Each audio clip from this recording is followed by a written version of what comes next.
দুটো রেডিও মিলে, আগে যে রেডিওতে ছিলাম বা বর্তমানে যে ঢাকা এফএম এ আছি, এখানে আমার জ্ঞানত আমি যেটা মনে করতে পারি যে কখনো কোনো এপিসোড আসলে পুনঃপ্রচার হয়নি। দুই একটা ঈদের সময় হয়েছে, সেটা ভিন্ন কেস, কিন্তু এরকম হয়নি যে কন্টেন্ট নাই বা গল্প নাই সে কারণে পুনঃপ্রচার হচ্ছে। তো করোনা পরিস্থিতি আসলে সবাইকে থামিয়ে দিল, থামিয়ে দিয়ে নতুন করে যে শুরু হওয়াটা, সেটা স্বাভাবিকভাবে আগের পৃথিবী হবে কিনা সেটা নিয়ে অনেক ধরনের কথা আছে। যাই হোক, সেই বিষয়গুলো নিয়ে কথা নাইবা বাড়াই। শুরু হচ্ছে আবারও সেই পুনরুদ্যমে, নতুন উদ্যমে জীবন গল্প, এবং লম্বা একটা বিরতির পর আজকে আমি এমন একজন গেস্টকে পেয়েছি যাকে হয়তো আপনারা অনেকেই চিনবেন, এবং কিংবা আজকে নতুন করে চিনবেন, কিংবা তার জীবন গল্পের মধ্য দিয়ে সে একটা অনন্য উচ্চতায় যাবে। তো আমি প্রথমে অনুরোধ করে নিচ্ছি সবাইকে যে পুরো গল্পটা একটু মনোযোগ দিয়ে সবাইকে শুনতে হবে। তো আমার অনুষ্ঠানের কিছু নিয়ম আছে। বারিশ, রাইট? বারিশ বারিশ সেটা হলো যে কিছু ফর্মালিটিস আছে, যেমন নামটা নিজের মুখে বলতে হয়, পুরো নামটা, আদার্স যে ব্যাপারগুলো থাকে। তো প্রথমে আমি পুরো নামটা জানতে চাই আপনার কাছে। আমার নাম হচ্ছে বারিশ হক। বারিশ হক। তো নিকনেম হচ্ছে বারিশ। জি। বারিশ মানে তো বৃষ্টি। জি। বৃষ্টি। কোথায় থাকেন আপনি? আমি উত্তরাতে থাকি, ঢাকা। ঢাকার উত্তরাতে থাকেন, মানে জন্ম কি ঢাকাতেই হয়েছে? জি, স্থানীয়। ওকে। আর দেশের বাড়ি কোথায়? নোয়াখালী। একটা অসাধারণ গল্প নিয়ে আমরা আজকে এখানে যাত্রা শুরু করছি, বিশেষ করে যারা দেখছেন এবং একসাথে যারা শুনছেন রেডিওতে। আমি টিনেজার যেসব ছেলে মেয়ে আছে এবং কম বেশি ভালোবাসার মধ্যে যারা আছে, তাদের সবাইকে বলবো যে আজকের এই গল্পটা খুব বেশি শিক্ষণীয় একটা গল্প। চলেন বারিশ, আমরা শুরু করি একেবারে। আপনি তো জানেনই আমাদের অনুষ্ঠানের নিয়ম, একেবারে ছোটবেলা থেকে যেখান থেকে বলার আছে আপনার। জি।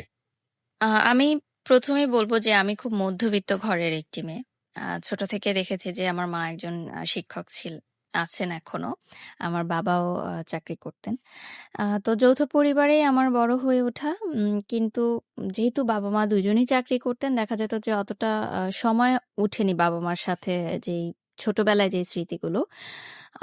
তো ৫ বছর বয়স যখন হয় তখন আমার ভাই হয়ে যায়। তো ভাইকে নিয়ে ব্যস্ত হয়ে পড়ে ফ্যামিলি, সবাই নতুন সদস্য আসলে।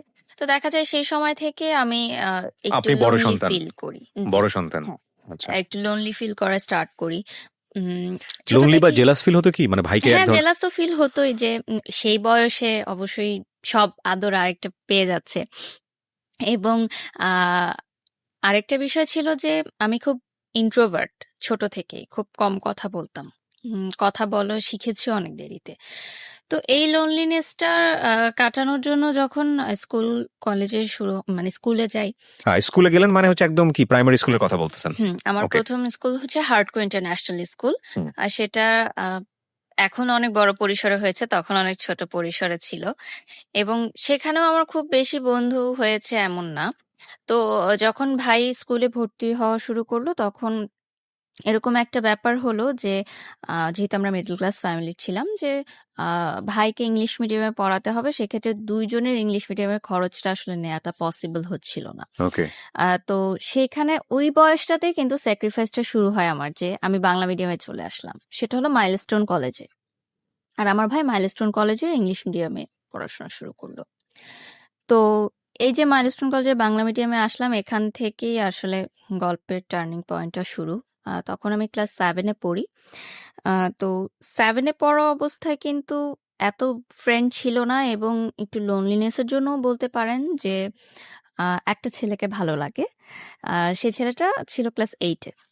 ওকে। তো আমি আ ওই সময় কিন্তু আমাদের এতটা এভেইলেবল ছিল না ছেলেমেয়েদের কথা বলা বা ছেলেমেয়েরা বন্ধু হবে এরকম। মোবাইলও ছিল না আমাদের সবার হাতে, Facebook, এত সোশ্যাল মিডিয়া ছিল না। তো সেই সময় ক্লাস 7 এ থাকতেই আমি ক্লাস 8 এ পড়া একজন সিনিয়র ভাইয়াকে প্রপোজ করি। এবং ইউ প্রপোজ? হ্যাঁ, এত আমি ইন্ট্রোভার্ট প্রপোজ একজন করি। মানুষ? হ্যাঁ, কিন্তু ভালোবাসার দিক থেকে আমার মনে হয়েছে যে আমি আগে জানাবো তাকে। মানে যে সায়েন্স বিল্ডিং এর সামনে আমাদের একটা আছে, ওখানে সবাই বাসে উঠতো এসে সব সেকশন থেকে এসে। হ্যাঁ। তো আমিও কলেজ বাসে যাওয়া আসা করতাম, সেও কলেজ বাসে যাওয়া আসা করত। তো তার একটা বন্ধু ছিল, সে আমার সাথেই একসাথে আমাদের সিট যখন পড়তো, ক্লাস 8 এর সিট আর 7 এর সিট, তখন আমাদের একসাথে সিট পড়তো। তো ওনাকে আমি বললাম যে, "আপনার বন্ধুকে আমার খুব ভালো লাগে। আমি তার সাথে ফ্রেন্ডশিপ করতে চাই।" তখন তার এভাবে বলা যায় না যে প্রেম করতে চাই। কাকে বললেন এটা? তার বেস্ট ফ্রেন্ডকে, ওকে। যে আমার সাথে একই মানে পাশাপাশি সিট পড়তো। ওকে। তো আমি বললাম যে, "অমুক সময়, অমুক তারিখে ছুটির পর আপনারা দুজন ওখানে আসবেন, আমি তাকে কিছু কথা বলবো। তো যথারীতি তারা আসলো। আমার এখনো মনে আছে সেদিন ইংলিশ সেকেন্ড পেপার পরীক্ষা ছিল। মানে আমি ক্লাস 7 এর ইয়ার এন্ড এক্সাম দিচ্ছিলাম। আর ওনারা বৃত্তি কোচিং এর পরীক্ষা দিচ্ছিল, মানে সামনে বৃত্তি পরীক্ষা। তো আসার পর আমি বললাম যে, আপনাকে আমার অনেক ভালো লাগে। আমি আপনার সাথে ফ্রেন্ডশিপ করতে চাই।" ফার্স্টে জাস্ট ফ্রেন্ডশিপই ছিল। বাট আমার দিক থেকে সেটা প্রেম ছিল। বাট আমি জানতে চাচ্ছিলাম যে সে আমার সাথে কথা বলতে কমফোর্টেবল কিনা। কারণ সেও খুব ইন্ট্রোভার্ট একটা ছেলে ছিল। তো ওর রিপ্লাই কি ছিল? আম আমি ভেবে দেখবো, ঠিক আছে কথা বলব। তার কোনো মেয়ে ফ্রেন্ডও ছিল না ওই বয়সে। আপনার ওর কি ভাল লেগেছিল? আমার ভালো লেগেছিল যেটা যে মাইলস্টোনের ছেলেরা সেই সময় অনেক দুষ্ট ছিল। আচ্ছা। অন্যান্য কলেজের তুলনায় এবং অনেক দুষ্টুমি করত। তো সেই ছেলেটার যে একটা বিষয় ছিল যে আ একটা ক্যাপ পরে আসতো এবং নিচে তাকিয়ে থাকতো এবং কোনো দিকে তাকাতো না সে। মানে কোনো মেয়ের দিকেও তাকাতো না, কোনো মেয়ের সাথে কথাও বলতো না। সো এই জিনিসটা আমাকে খুব ক্যাচ করেছে যে ডিফারেন্ট ছিল। একটু ডিফারেন্ট ছিল এবং আমার মনে হচ্ছে যে আমার সাথে যায় ইন্ট্রোভার্ট এবং খুব পরিমিত হাসতো, পরিমিত কথা বলতো। এগুলো তার পার্সোনালিটিটা আমার ভালো লেগেছে এবং অবশ্যই দেখতে অনেক সুন্দর ছিল। হুম, সেটাও একটা সেই বয়সে আসলে যেটা হয়। দেখতে সুন্দরটাই লাভ এট ফার্স্ট সাইট আরকি। হ্যাঁ। ইভেন আমি যখন তাকে প্রপোজ করি আমি জানতামও না তার নামটা কি। পরবর্তীতে আমি জানতে পেরেছি তার নাম কি, তার পরিচয় কি, ওকে। এভরিথিং। তো এভাবে কথা হতে থাকে। তখন কিন্তু মোবাইল ফোন যেহেতু ছিল না, টিএনটিতে আমরা প্রেম করতাম। হুম। তো কয়েক মাস লাগে তাকে আমার প্রেম, ভালোবাসা এই জিনিসটা বোঝাতে। আপনি নিজেও তো বুঝতেন না। বুঝতাম না কিন্তু ফ্রেন্ডশিপের চেয়ে যে একটু বেশি এটা ভালো হ্যাঁ। লাগাটা, ভালোবাসাটা, এই হুম। বিষয়গুলো শেয়ার করা। তো একদিন কথা বলছিলাম এরকম ফোনে। আমার আরেকজন শুনলো, যেহেতু আমরা যৌথ পরিবারে ছিলাম, সে মাকে বলল যে এরকম আমি কথা বলি একজনের সাথে। তো বাসায়ও মারধর। স্বাভাবিকভাবেই। আ ছেলের বাসায়ও ফোন দিল আমার বাসা থেকে। তো তারপর যেটা সিদ্ধান্ত হলো যে স্কুল থেকে আমাকে বলল যে, "যদি তুমি ক্লাস 8 এ অ্যাডমিশন নিতে চাও তোমার ফ্যামিলিকে ডাকতে হবে।" যেহেতু এরকম একটা বিষয় জানাজানি হলো এবং অন্য স্টুডেন্টরাও তখন গিয়ে বলল যে, "হ্যাঁ, আমরা তো জানি ওদের মধ্যে এরকম প্রেম চলছে।" মানে তখন কথা লাগায় এরকম হয় না? যে অন্যরাও এই কথাগুলো বলল। উম তো সে সময় আমার মনে হলো যে এই স্কুলে আমি আর পড়বো না। এবং ছেলেটার জন্যও অনেক কষ্টকর ছিল যে ও বলল যে, "না আমি তোমার সাথে আর কথা বলব না। আ আমাকে প্রচুর মানুষজন অনেক কথা জিজ্ঞাসা করছে, টিচাররা অনেক কথা জিজ্ঞাসা করছে। বাসায় সমস্যা, আমি সম্পর্ক রাখতে চাই না।"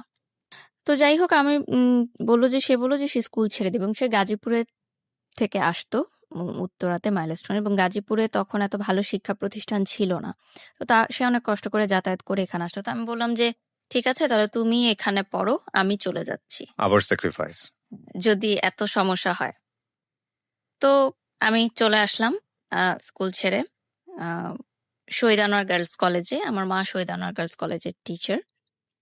তো ওখানে আসার পর আরেকটা যে ধাক্কাটা খেলাম যে যেহেতু ওটা অনেক স্ট্রিক্ট ছিল স্কুলটা, আমাকে বলল যে যেহেতু বাহিরের স্কুল থেকে এসেছে তো সায়েন্স, কমার্স কিছুই দেওয়া যাবে না। সে চাইলে আর্টসে ভর্তি হতে পারে। আর যদি সে সায়েন্স, কমার্স চায় তাহলে আবার পুনরায় তাকে আ মানে ক্লাস 8 এ পড়তে হবে। তারা বলল যে আবার। তো আমি তো আরেকটা ইয়ার লস দিব না। আমার মাও সেটা চাচ্ছিলেন না। তো যেভাবেই হোক আমি মানবিক শাখায় ভর্তি হলাম। এবং আপনার টার্গেট কি ছিল? সায়েন্স নিয়ে পড়া না হ্যাঁ, কমার্স? অবশ্যই সবারই সেটাই ইচ্ছা ওহহো! থাকে সায়েন্স নিয়ে পড়ার। তো ১ বছর ইয়ার লস এর চেয়ে আমি চিন্তা করলাম যে আর্টস নিয়েই পড়ি। ইটস আপনার ওকে। এমনিতেই কোনো লাইফের এম ছিল যে ডাক্তার হব, না ইঞ্জিনিয়ার হব? সেরকম কোনো সেরকম এম কিছু ছিল ছিল না। না। জাস্ট ইচ্ছা ছিল যে সবাই সায়েন্সে পড়ে বা কমার্সে পড়তাম এট লিস্ট, কারণ আমার মা কমার্সের টিচার ছিলেন। হুম। তো যাই হোক সেই সময় কিন্তু একটা বিষয় ছিল যে যারা সায়েন্স বা কমার্সে পড়তো তারা মানবিক শাখার ছাত্রীদেরকে একটু দুর্বল ছাত্রী মনে করত এবং সেখানে কিন্তু একটা হালকা বুলিং এরও শিকার হতে হতো। সবাইকে, নট অনলি মি। আমি নিজেও মানবিক বিভাগে পড়েছি। I know that. তো খুব চুপচাপ থাকতাম। নতুন পরিবেশ, নতুন স্কুল, কোনো বন্ধু-বান্ধব নেই এবং আমার মা যেহেতু টিচার ছিলেন, আমাকে কিন্তু প্রতিটা মুহূর্তে খুব চিন্তা ভাবনা করে স্টেপ নিতে হতো। কারণ সবাই আমাকে চিনত যে টিচারের মেয়ে। তো চুপচাপ থাকতাম এবং ওই সম্পর্কটা মিউচুয়াল আন্ডারস্ট্যান্ডিং এ ছেলেটা বলল যে সম্পর্ক এভাবে রাখতে পারবে না। তো আমি তাকে একটা রিকোয়েস্ট করি যে, "ঠিক আছে আমি তোমার জন্য অপেক্ষা করব। তুমিও আমার জন্য অপেক্ষা করবে। আমরা কেউ কারো সাথে কনট্যাক্ট করব না। কিন্তু যখন আমাদের কনট্যাক্ট করার বয়স হবে, লাইক আমরা কলেজে উঠবো, তখন আমি তোমার সাথে যোগাযোগ করব বা তুমি আমার সাথে যোগাযোগ।" কমিটমেন্ট এটাই ছিল। শেষ কথা এটাই হয় যে আমরা অপেক্ষা করব। আমি কিন্তু অপেক্ষা করতে থাকি এইদিকে। আমি কারো সাথেই কথা বলি না, তেমন কিছু হয় না। ওই যে বললাম যে তার একটা বেস্ট ফ্রেন্ড ছিল, সে আবার আমারও মিউচুয়াল ফ্রেন্ড ছিল। ওই ভাইয়ার মাধ্যমে মাঝে মধ্যে মাসে ১ বার হয়তো খোঁজ নিতাম যে সে ভালো আছে কিনা। আমি ভালো আছি এটুকু জানানোর জন্য। যেহেতু তখন মোবাইল এতটা ইজি ছিল না এবং উনার পার্সোনাল মোবাইল ছিল সেই সময়। হুম। দ্যাটস ওয়াই কথা বলা হতো। তো ইন দ্য মিড টাইম যখন ওরা এসএসসি পরীক্ষা দেয়, লাইক 10 এর পরে, আমি তখন ক্লাস 10 এ পড়ি। তখন মাইলস্টোনের এক সহপাঠী আমাকে ফোন করে। মানে তার সাথেও আমার কনট্যাক্ট হতো মাঝে মধ্যে। সে আমাকে জানায় যে, যে ছেলেটার জন্য আমি অপেক্ষা করছি সে আরেকটা রিলেশনে ইনভলভ হচ্ছে এরকম। মানে মাইলস্টোনেরই আরেকটা মেয়ের সাথে। আচ্ছা। তারই সহপাঠী। তো আমি ১ম এ সেই জিনিসটা একদমই বিশ্বাস করিনি। কারণ আমার ওই যে মাথায় ছিল যে কমিটমেন্ট, সে আমাকে কমিটমেন্ট দিয়েছে এবং আমি কমিটমেন্ট রাখছি, তার মানে সেও কমিটমেন্ট রাখছে। সে এখনো মানে মনে হয় যে ব্যাপারগুলো অনেক সিলি ছিল। বাট সেই বয়সটাই কিন্তু ডেফিনিটলি। আমি এটাই বলব, মনে যারা হতো না। দেখছেন তাদেরকে বলব যে এটা আপনি আপনার বয়স দিয়ে জাজ করবেন না। ওই সময়ের বয়সটা দিয়ে জাজ করেন, তাহলে আপনি রিলেট করতে পারবেন অনেক কিছু। বলুন। তো যে বিষয়টা ছিল যে আ আমি তো ওয়েট করছি। তো আমি মনে করলাম যে ঠিক আছে এসএসসি পরীক্ষাটা শেষ হোক, তারপর আমি তার সাথে সব বিষয় নিয়ে কথা বলব। এখন তাকে আমি ডিস্টার্ব করতে চাই না। তো এসএসসি পরীক্ষা শেষ হওয়ার পর আমি যখন এসএসসি পরীক্ষা দিব এরকম অবস্থা, তাদের পরীক্ষা শেষ, রেজাল্ট বের হয়েছে। সে সময় ফোনে করলাম, তার মার মোবাইলে ফোন করলাম। হুম। সেদিন এত বছর পর এই যে কথা হওয়া। তো সে তো খুবই অবাক যে আমি আবার তাকে ফোন দিব, এটা সে ভাবেনি কখনো। আফটার প্রায় ২ বছর পর কথা হয়। ২-২.৫ বছর পর। তো খুব খুশি, আমি ফোন দিয়েছি। তো আমি বললাম যে, "আমরা তো এখন সম্পর্কটা চাইলে আবার কন্টিনিউ করতে পারি।" তো সে বলল, "আমার কিছু সময় লাগবে। আমি কলেজটা শেষ করতে চাই। তারপর।" আমি বললাম যে, "আরো সময় লাগবে? আচ্ছা ঠিক আছে, আমরা কিছু হলে কথা বলতে পারি।" তো বলল যে, "আচ্ছা ঠিক আছে। কিন্তু তোমার এসএসসি পরীক্ষা শেষ হোক, আমিও কলেজে উঠি, তুমিও কলেজে উঠো, এরপর আমরা কনট্যাক্ট করব।" তো এই যে আবার ছাড়া কনট্যাক্ট, মাঝে মধ্যে হয়তো কথা হতো ২ মাসে ১ বার এরকম। তারপর যখন কলেজে ভর্তি হলাম তখন আমি বললাম যে, "ঠিক আছে, এবার আমরা ফুল ফ্রেজ রিলেশনশিপ এ যাই।" ২ জনই কলেজে পড়ি আমি। আমি শহীদ আনোয়ারে পড়ি, সে মাইলস্টোনেই পড়ে। তো সে বলল, "ওকে ঠিক আছে। রিলেশন আবার কন্টিনিউ।" আমার মনে হলো যে আমি যেটা চেয়েছিলাম এত বছর ধরে, যার জন্য অপেক্ষা করেছি, সবই পেয়েছি আমি। আমার আর কিছু পাওয়ার নেই এই জীবনে। তো শুরু রিলেশনশিপ। আ তো রিলেশনশিপ শুরু হওয়ার প্রায় ৬ মাসের মাথায় আমি আ জানতে পারি যে অন্যান্য সহপাঠীদের কাছ থেকে এবং ওর ফ্রেন্ড সার্কেলের মাধ্যমে যে তার মাইলস্টোন কলেজেও একটা রিলেশনশিপ আছে একটা মেয়ের সাথে, এবং সেই মেয়েটা তারই ক্লাসমেট। হুম। আম তো এখন আমার সাথে যেহেতু তার কন্টিনিউ রিলেশন, সো আমি কিন্তু বুঝতে পারছিলাম না যে ব্যাপারটা কি হচ্ছে। সো আমি ভেবেছি যে হয়তো অনলি ফ্রেন্ডস, এটা হয়তো অন্যরা অন্যভাবে নিচ্ছে বা আমাকে হয়তো তারা আ কথা লাগানোর জন্য কিছু বলতে চাচ্ছে। তো আমি সেটা বিলিভ করি না। তো আমি তাকে জিজ্ঞাসা করেছি কয়েকবার, সে বলেছে যে জাস্ট ফ্রেন্ড, আমরা একসাথে এসএসসি পরীক্ষা দিয়েছিলাম, আমাদের একই সেন্টারে পড়েছিল, সেখান থেকে পরিচয়, জাস্ট ফ্রেন্ড। তো ঠিক আছে। তো ওই মেয়ের জন্মদিনের সময় সে আমাকে বলে যে বার্থডে ওর, আমরা সবাই সেলিব্রেট করতে যাচ্ছি। তখন উত্তরে একটা রেস্টুরেন্ট ছিল ভূতের আড্ডা, যেটা এখন উঠিয়ে দেওয়া হয়েছে। তো ওই রেস্টুরেন্টের পরবর্তীতে আমি জানতে পারি তার ফ্রেন্ড সার্কেলের মাধ্যমে যে পার্টিটা সেই থ্রো করেছিল ওই মেয়েটার জন্য, মেয়েটাকে সারপ্রাইজ দেওয়ার জন্য। তো যখন ইন্টার পরীক্ষার রেজাল্ট দেয় তার আগে ওরা পুরো ফ্যামিলি যায় হচ্ছে ইন্ডিয়াতে, আজমির শরীফে। তো সেই সময়ে সে যখন ইন্ডিয়াতে যায়, আমি বাংলাদেশে থাকি। ওই মেয়েটা আমাকে ফোন দেয়। ফোন দিয়ে সে আমাকে নানান আজে-বাজে কথা বলে যে তার বয়ফ্রেন্ডের সাথে আমি কেন রিলেশন রেখেছি, আমি কেন তাকে ছাড়ছি না। আ আমি বললাম, "আমি তো এগুলোর কিছুই জানি না।" এবং সে যেহেতু ইন্ডিয়ায়, আমি তার সাথে কনট্যাক্ট করতে পারছি না। প্রিয় শ্রোতা, আমরা এই জায়গাটায় ছোট্ট একটা বিরতি নেব। আর একই সাথে আপনাদেরকে যেটা বলতে চাই, আজকের যিনি অতিথি আছেন তাকে যদি আপনারা দেখতে চান, চলে আসবেন আমার পার্সোনাল ইউটিউব চ্যানেলে www.youtube.com/rjkibriya.fm RJKEBRIA.FM। চ্যানেলটি আছে কিবরিয়া আরজে নামে। ওখানে গিয়ে প্লিজ সাবস্ক্রাইব করে নেবেন এবং তারপর আপনার যে ভিডিওগুলো দেখতে ইচ্ছে করে, যা কমেন্টস করতে ইচ্ছে করে, ওখানে করবেন। ছোট্ট একটা বিরতি। জীবন গল্প।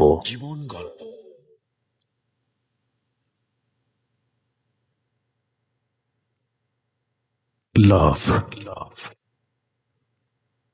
hate, challenge, motivation, lies, truth, impossible, virtue, morality,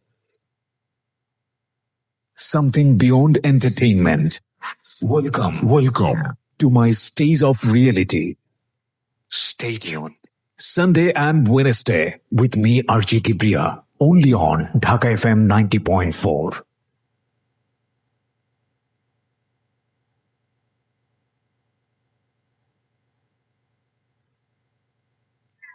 জীবন গল্প। Welcome back once again. প্রিয় শ্রোতা, আপনারা শুনছেন জীবন গল্প। আজকে আমাদের সঙ্গে যিনি রয়েছেন তার কাছে যাওয়ার আগে আপনাদেরকে আরো একবার বলছি, এই অনুষ্ঠানে এসে যদি আপনি আপনার জীবন গল্প বলতে চান, প্লিজ আমাদেরকে ফোন করবেন। আমাদের ফোন নম্বর হচ্ছে 09611904904। আমি আবারও বলছি 09611904904। এখানে ফোন দেওয়ার পরে কিছু ফর্মালিটিস আছে, সেটা মেনটেন করে আপনাকে এখানে আসতে হবে। ওকে, আপনি ফোন করার পরেই সেটা বুঝতে পারবেন, কারণ আপনার ফোনটা এখানে অটোমেটিক্যালি রেকর্ড করা হয়। হ্যাঁ, আমরা আবার যাচ্ছি আমাদের অতিথির কাছে। জি, যেখানটায় আপনি ছিলেন।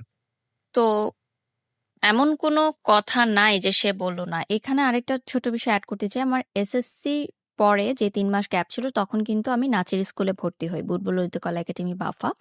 আমি ওখানে ক্লাস করতাম উত্তরা শাখাতে। তখন নাচটা শিখা ছিল শুধুমাত্র একটি সময়, মানে টাইম পাস করার জন্য। আর এমনিতে ভালো লাগতো ছোট থেকে নাচের প্রোগ্রাম দেখতে টেলিভিশনে, জাস্ট কিভাবে নাচটা করে এটা জানার জন্য, কালচারাল অ্যাক্টিভিটিসে পার্টিসিপেট করার জন্য, দ্যাটস ইট। এটাকে প্রফেশন হিসেবে নিব বা নাচ করব, টেলিভিশনে কাজ করব, এরকম মানে স্বপ্ন দেখিনি কখনো। কারণ আমার ওই ধ্যান ধারণা ছিল ওই ছেলেটাকে নিয়েই। আর বাকি সবকিছু আমার কাছে মনে হতো যে এক্সট্রা সবকিছু, ওইটাই আমার মেইন। তো আহ ওই মেয়েটা আমাকে খুব, মানে একটা কথা বলেছিল, যেটা আমার এখনো মনে পড়ে, যে আমাদের তখন স্কুলে, নাচের স্কুলে আমাদের সামনে একটা ছোট পার্ক ছিল। ওই পার্কে আমাদের গ্রুপ নাচ হতো তখন।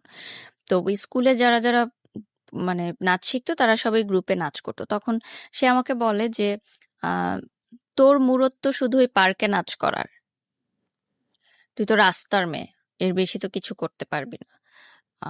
তো এই কথাটা না এখনো আমার খুব কানে বাজে। এই কথাটা আমি ভুলতে পারি না এখন পর্যন্ত, যে এত খারাপ খারাপ কথা আমাকে শুনতে হয়েছে সে সময়, যে আমি জানি না, আমি কিন্তু জানি না যে সে আরেকটা রিলেশনশিপে আছে। যদি আমি জানতাম তাহলে হয়তো আমি আগাতাম না। তো পরে যখন সে ইন্ডিয়া থেকে আসে, আমি ফোনের সবকিছু রেকর্ড করে রাখি। তখন কিন্তু কল রেকর্ড করা যেত, যে বাটন সিস্টেম যে ফোনগুলো ছিল ওটাতে কল রেকর্ড করে আমি তাকে শুনাই যে এই কথাগুলো আমাকে শোনানো হয়েছে, এই মেয়েটাকে। তখন সে বলে, মেয়েটা আমাকে জাস্ট পছন্দ করে, তোমাকে হয়তো এমনি কথাগুলো বলেছে, বাদ দাও, এগুলো সব ভুলে যাও। আর তার আর আমার দেখা হতো, বিষয়টা কিরকম, যে রেস্টুরেন্টে তখন কিন্তু বসে প্রেম করা হতো না, দেখা হতো এমন না, যে দূর থেকে দেখা হতো। আর সে বলতো যে আমি কাছে দেখা করব না, আমার প্রবলেম আছে কেউ দেখলে। তাদের ফ্যামিলি পলিটিক্যাল ব্যাকগ্রাউন্ড ছিল, সো ওকে অনেকে চিনতো, সো দেখলে কেউ প্রবলেম। তো আমি ইউসিসিতে যখন কোচিং শুরু করলাম ঢাকা ইউনিভার্সিটির জন্য, তখন সে ল ল পড়ার জন্য ল ইউনিভার্সিটিতে ভর্তি হলো, একটা প্রাইভেট ইউনিভার্সিটি, সেটা ধানমন্ডিতে ছিল। তো দেখাটা আমাদের কিভাবে হতো, আমি তার জন্য ধানমন্ডির বাসে উঠতাম। মানে সে গাজীপুর থেকে আসতো, আমি এয়ারপোর্ট থেকে উঠতাম, বাসটা ধানমন্ডি যেত, আমি খামারবাড়িতে নামতাম। এবং তখন কিন্তু ওয়ান ওয়ে ছিল রিক্সার। আমি খামারবাড়ি থেকে হেঁটে ফার্ম গেটে যেতাম ইউসিসিতে। আমি ফার্ম গেটের বাসে উঠতাম না, তার সাথে ওইটুকু পথ যাওয়া, এটাই ছিল আমার জন্য, মানে তার সাথে দেখা হওয়া। এবং কোচিং করাটাও কিন্তু এত ইম্পর্টেন্ট ছিল না, তার সাথে দেখা করাটাই ছিল আমার জন্য ইম্পর্টেন্ট। এবং তার বাসটা সংসদ ভবন হয়ে ধানমন্ডি চলে যেত, এবং আমি প্রতিদিন রোদ্রের মধ্যে হেঁটে হেঁটে ফার্ম গেট যেতাম। এটা কিন্তু আমি জানতাম যে তার অন্য কারোর সাথে হয়তো ইনভলভ আছে, এটা আমার কাছে স্বীকার করতো না কখনো। তো তার বিহেভ আস্তে আস্তে একটু চেঞ্জ হতে থাকলো আমার মনে হলো। আগে রাতে কথা বলতো, সারা রাত, রাতে কথাও কমিয়ে দিল, দেখা কমিয়ে দিল, বলতো যে এভাবে প্রতিদিন যাওয়া আসা করি আমার ভালো লাগে না, আমি ফ্রেন্ডদের সাথে যেতে চাই, আমার ফ্রেন্ডরা থাকে ওদের সাথে যেতে। ঠিক আছে, একটা টাইম পরে আমি অনেকগুলো প্রুফ পেলাম যে সে আরেকটা রিলেশনশিপে আছে। বসার পর আমি শুধু তাকে একটা কথাই জিজ্ঞাসা করি ওই সময় যে, আমি আগে পরে কোনো কথাই জানতে চাই না। আমি শুধু জানতে চাই যে তোমার মেয়েটার সাথে শারীরিক সম্পর্ক হয়েছে কিনা? কারণ আমার সাথে তার এরকম কোনো সম্পর্ক ছিল না। যে বললাম যে দূর থেকে দেখা এটুকুই ছিল আমার ভালোবাসা। তো আমি বলতে চাচ্ছি যে আগে পিছে আমি কিছু জানতে চাচ্ছি না, জাস্ট আমি ইয়েস অর নো জানতে চাচ্ছি। তখন সে বলে ইয়েস। তো আমার হাতে একটা গ্লাস ছিল, আমি গ্লাসটা জাস্ট ছুঁড়ে মেরে চলে আসি, উঠে আমি বাসে করে চলে আসি। ওইটাই শেষ দেখা সরাসরি আমার। এখনো মনে আছে যে একসাথে আসার কথা ছিল, বাট আমি চলে আসি ওই গ্লাসটা ভেঙে। সে কিভাবে এসেছে আমি জানি না। তো পুরোটা বাসে আমি কাঁদতে, কাঁদতে আসি ফার্মগেট থেকে এয়ারপোর্ট পর্যন্ত। এবং আমার মনে হয় যে মানে পরবর্তীতে যেটা আমি জানতে পারি যে আমি যখন ছিলাম না, যে সেই গ্যাপের মধ্যে তার ওই রিলেশনশিপটা হয়েছিল এবং পরবর্তীতে সে ভেবেছিল যে আমার সাথে কন্টিনিউ করার পর হয়তো একজনকে তাকে হয়তো বাদ দিয়ে দিবে সে। বাট সে আসলে ২ টা রিলেশনই কন্টিনিউ করছিল। ওই মেয়েটাকেও সে না করতে পারছিল না। এখন এখানে তার ফল্টটাও আমি কিভাবে দেখব? কারণ সে ভাবেনি যে আমি সেকেন্ড টাইম সিচুয়েশনাল, ব্যাক আমরা করব। বরং সিচুয়েশনটাকে একসেপ্ট করি। ওর জায়গা থেকে বিষয়টা বলার থাকলে হয়তো 1000 টাইপ অফ লজিক আছে হুম, ওখানে। হুম। আপনার জায়গা থেকে এটা সত্য, ওর জায়গা থেকে সত্যটা অন্যরকম। যে মেয়েটা সম্পর্ক করেছে তার জায়গা থেকে সত্যটা তার কোনো এরকম। দোষ বাট নেই তো। রাইট, সো ট্রায়াঙ্গেল সিচুয়েশনে ৩ জনই ৩ জায়গা থেকে সত্য এবং ৩ জনেরই কিছু না কিছু লজিক আছে। হুম। আমি শুধু বয়সটাকে দেখতে চাই। আপনার যখন ব্রেকআপ হলো তখন বয়সটা কত? মানে যখন আপনি গ্লাসটা ভাঙলেন ওই সময় বয়সটা কত? ১৮। 18। সো 18 এজ, এই এইজে এত যুক্তি দিয়ে প্রেম চলে না, ডেফিনেটলি চলে না। এখানে ফুল অফ ইমোশন, বয়সন্ধিকাল, এবং এখানে আসলে কি হয় মানে এত জাজমেন্টে যাওয়াটা খুব মুশকিল। বরং আমরা আপনার জীবনের ঘটনা থেকে আমরা আমাদের যেন শিক্ষাটা নিতে পারি, আমাদের যেন হুম। কিছু না কিছু হলো ওই রকম সিদ্ধান্ত নেবার ক্ষেত্রে যেন সতর্ক হতে পারি, যেটা কারণেই আপনি মূলত আজকে এখানে এসেছেন। সো ওই জায়গাগুলোকে আমরা ফোকাস করি। সো প্লিজ ডু নট জাজ হার, কারণ ওনার লাইফে যে ঘটনা ঘটেছে তার চেয়ে ভয়ঙ্করতম ঘটনা অনেকের জীবনে ঘটে। ঠিক আছে, উনি যে সাহস করে আজকে এখানে বলতে এসছেন নিজেকে হালকা করার জন্য, এইটাকে অ্যাপ্রিসিয়েট করার মতো। তো বলেন তারপর কি হলো? তারপরে আমার মনে হলো যে আমি আসলে তাকে ছাড়া থাকতে পারবো না। হুম। যত কষ্টই হোক আমি তার সাথে থাকবো। আমি তাকে বুঝাবো যে তুমি আমার সাথে থাকো। টাইম নাও ওই মেয়েটার থেকে দূরে আসার জন্য। কিন্তু কোনোভাবেই সে আরকি আমার সাথে কনট্যাক্ট করে না। তো আমি এতটা মানসিকভাবে ভেঙে পড়ি যে তার ইউনিভার্সিটির সামনে গিয়ে আমি দাঁড়িয়ে থাকতাম ঘন্টার পর ঘন্টা। মানে আপনি ব্রেকআপ করার পরে আপনি ওকে পাওয়ার জন্য হ্যাঁ, পাগলের মতো হয়ে গিয়েছেন। মানে এতটা বেশি ক্রেজি ছিলাম আমি সেই সময় তার জন্য। তো তার ইউনিভার্সিটির ছেলেদের দিয়েও আমাকে থ্রেট দিয়েছে যে এই ভার্সিটির সামনে যেন তোমাকে আর দাঁড়াতে না ঘন্টার পর দেখি। ঘন্টা কি আপনি একাই দাঁড়িয়ে থাকতেন ওখানে? আমি একাই দাঁড়িয়ে থাকতাম। আর আমার সে সময় তেমন কোনো বন্ধুও ছিল না। আমি খুব ইন্ট্রোভার্ট ছিলাম। তার বন্ধুদের সাথেও অনেকবার কথা বলার চেষ্টা করলাম। তারা বলল যে, "দেখো, আ যেহেতু ওরা অনেক কাছাকাছি ছিল একটা সময়, সহপাঠী মানে কি এভরিডে তাদের মিট হতো, দেখা হতো।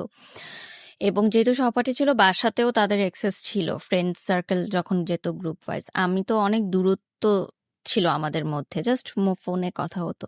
তো হয়তো ইমোশনাল অ্যাটাচমেন্টটা তার সাথে বেশি এবং তাকে হয়তো ছাড়তে পারছে না। কিন্তু আমার একটা প্রশ্ন ছিল যে তাহলে সেকেন্ড টাইম কেন আমার সাথে রিলেশনশিপ কন্টিনিউ করলো? তখন আমাকে না করে দিলেই পারত।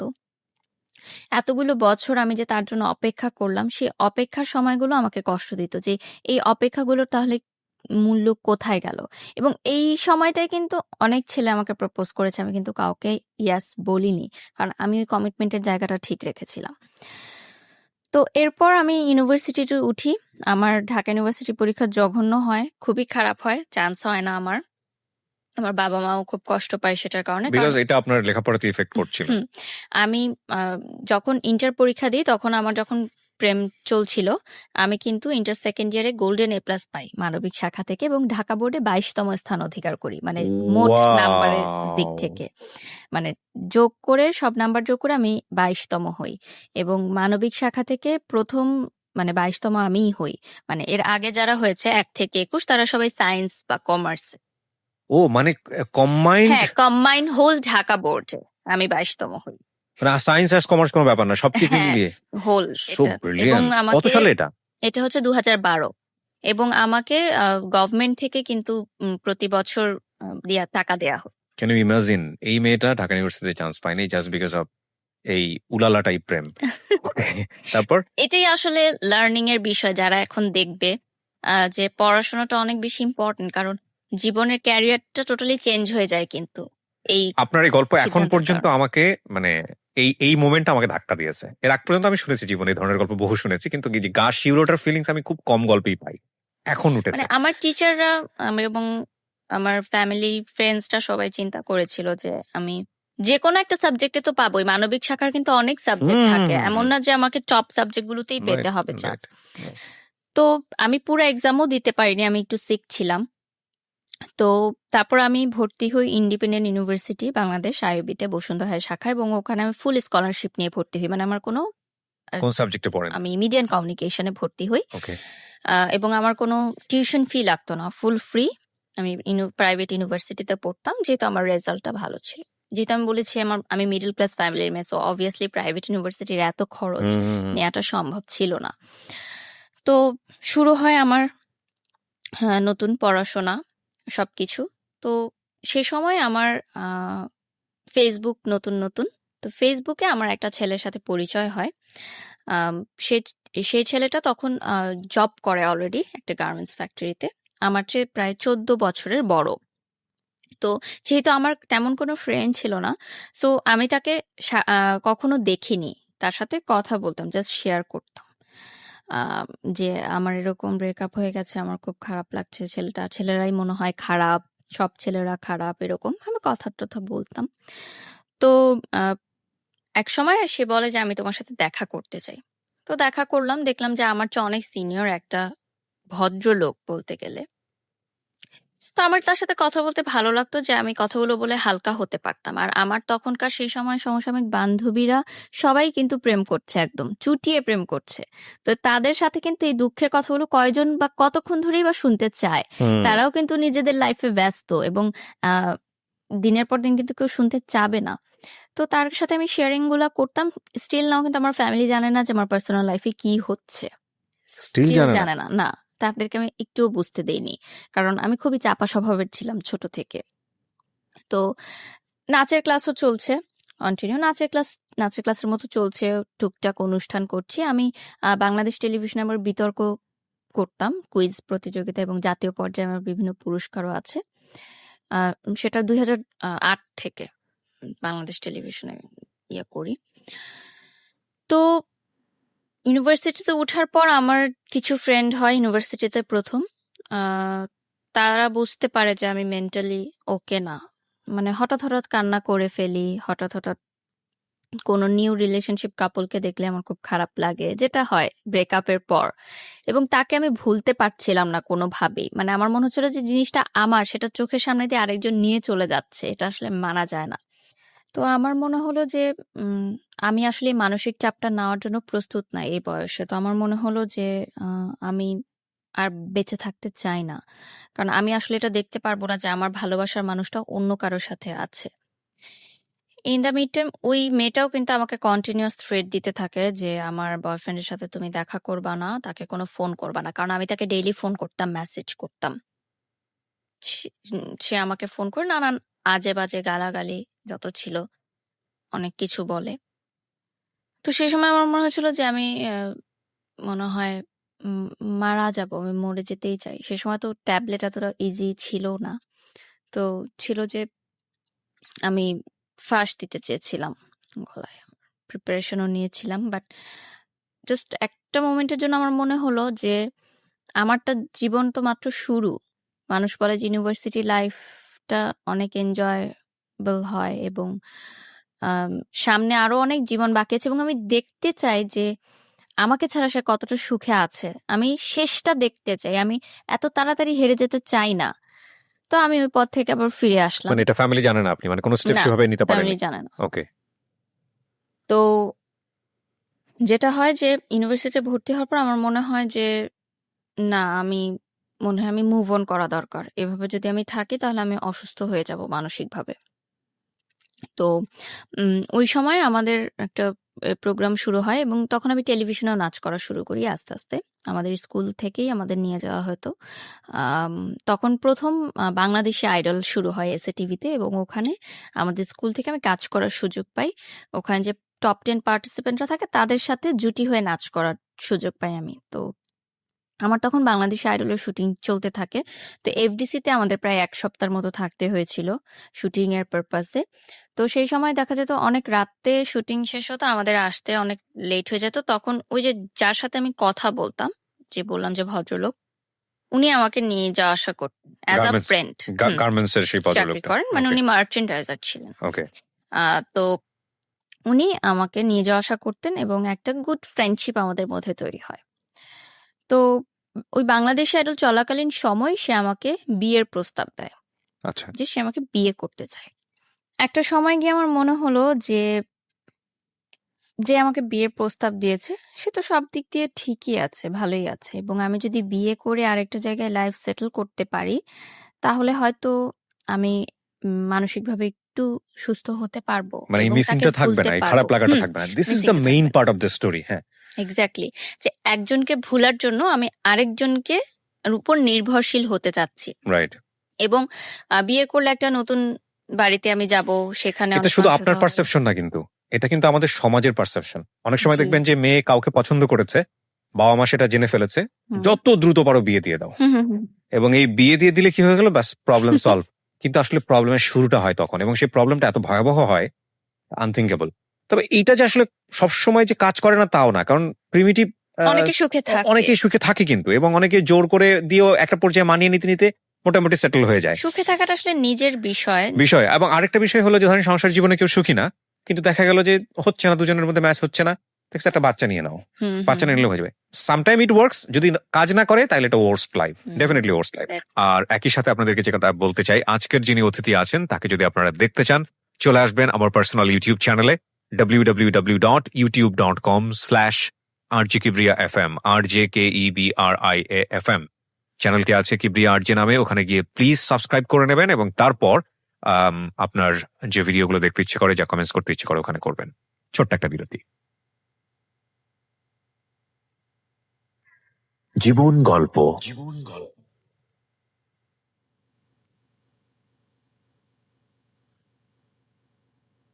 Love, hate, challenge, motivation, lies, truth, impossible, virtue, morality. Something beyond entertainment. Welcome to my stage of reality. Stay tuned. Sunday and Wednesday with me, RJ Kibriya, only on Dhaka FM 90.4.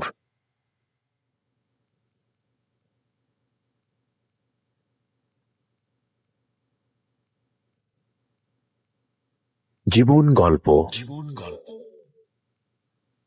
Welcome back once again. প্রিয় শ্রোতা, আপনারা শুনছেন জীবন গল্প। আমি RJ Kibria আপনার সঙ্গে রয়েছি। আমার এই অনুষ্ঠানগুলোতে যদি আপনি অংশগ্রহণ করতে চান, আমাদেরকে ফোন করবেন। আমাদের ফোন নাম্বারটি হচ্ছে 09611904904। আমি আবারও বলছি 09611904904। ওকে, তারপর কি হলো? তারপরে আমার মনে হলো যে ঠিক আছে, তো আমার বাসায় উনি বিয়ের প্রস্তাব দিল। আমি বললাম ঠিক আছে, আপনি বাসায় ফ্যামিলিগতভাবে কথা বলেন, যদি হয় অ্যারেঞ্জ ম্যারেজ হবে। এবং আমি তাকে ক্লিয়ার করলাম যে আমি কিন্তু আপনাকে ভালোবাসি না, আমি কিন্তু এখনো তাকেই ভালোবাসি, আপনি কি এটা মেনে নিয়ে আমাকে বিয়ে করবেন? তো সে বলে ঠিক আছে, সমস্যা নেই, কারণ সে হয়তো এতটা ম্যাচিউর ছিল সেই বয়সে, সে ডিল করতে পারবে এটা। যে ভেবেছে যে ঠিক আছে, ছোট বাচ্চা মেয়ে বলছে, বিয়ের পর ভুলে যাবে। সে তো আমার চেয়ে 14 বছরের বড় ছিল, সো তার অবভিয়াসলি থিঙ্কিংটা ওভাবেই সে চিন্তা করেছে যে তখন আপনি ফার্স্ট ইয়ারে?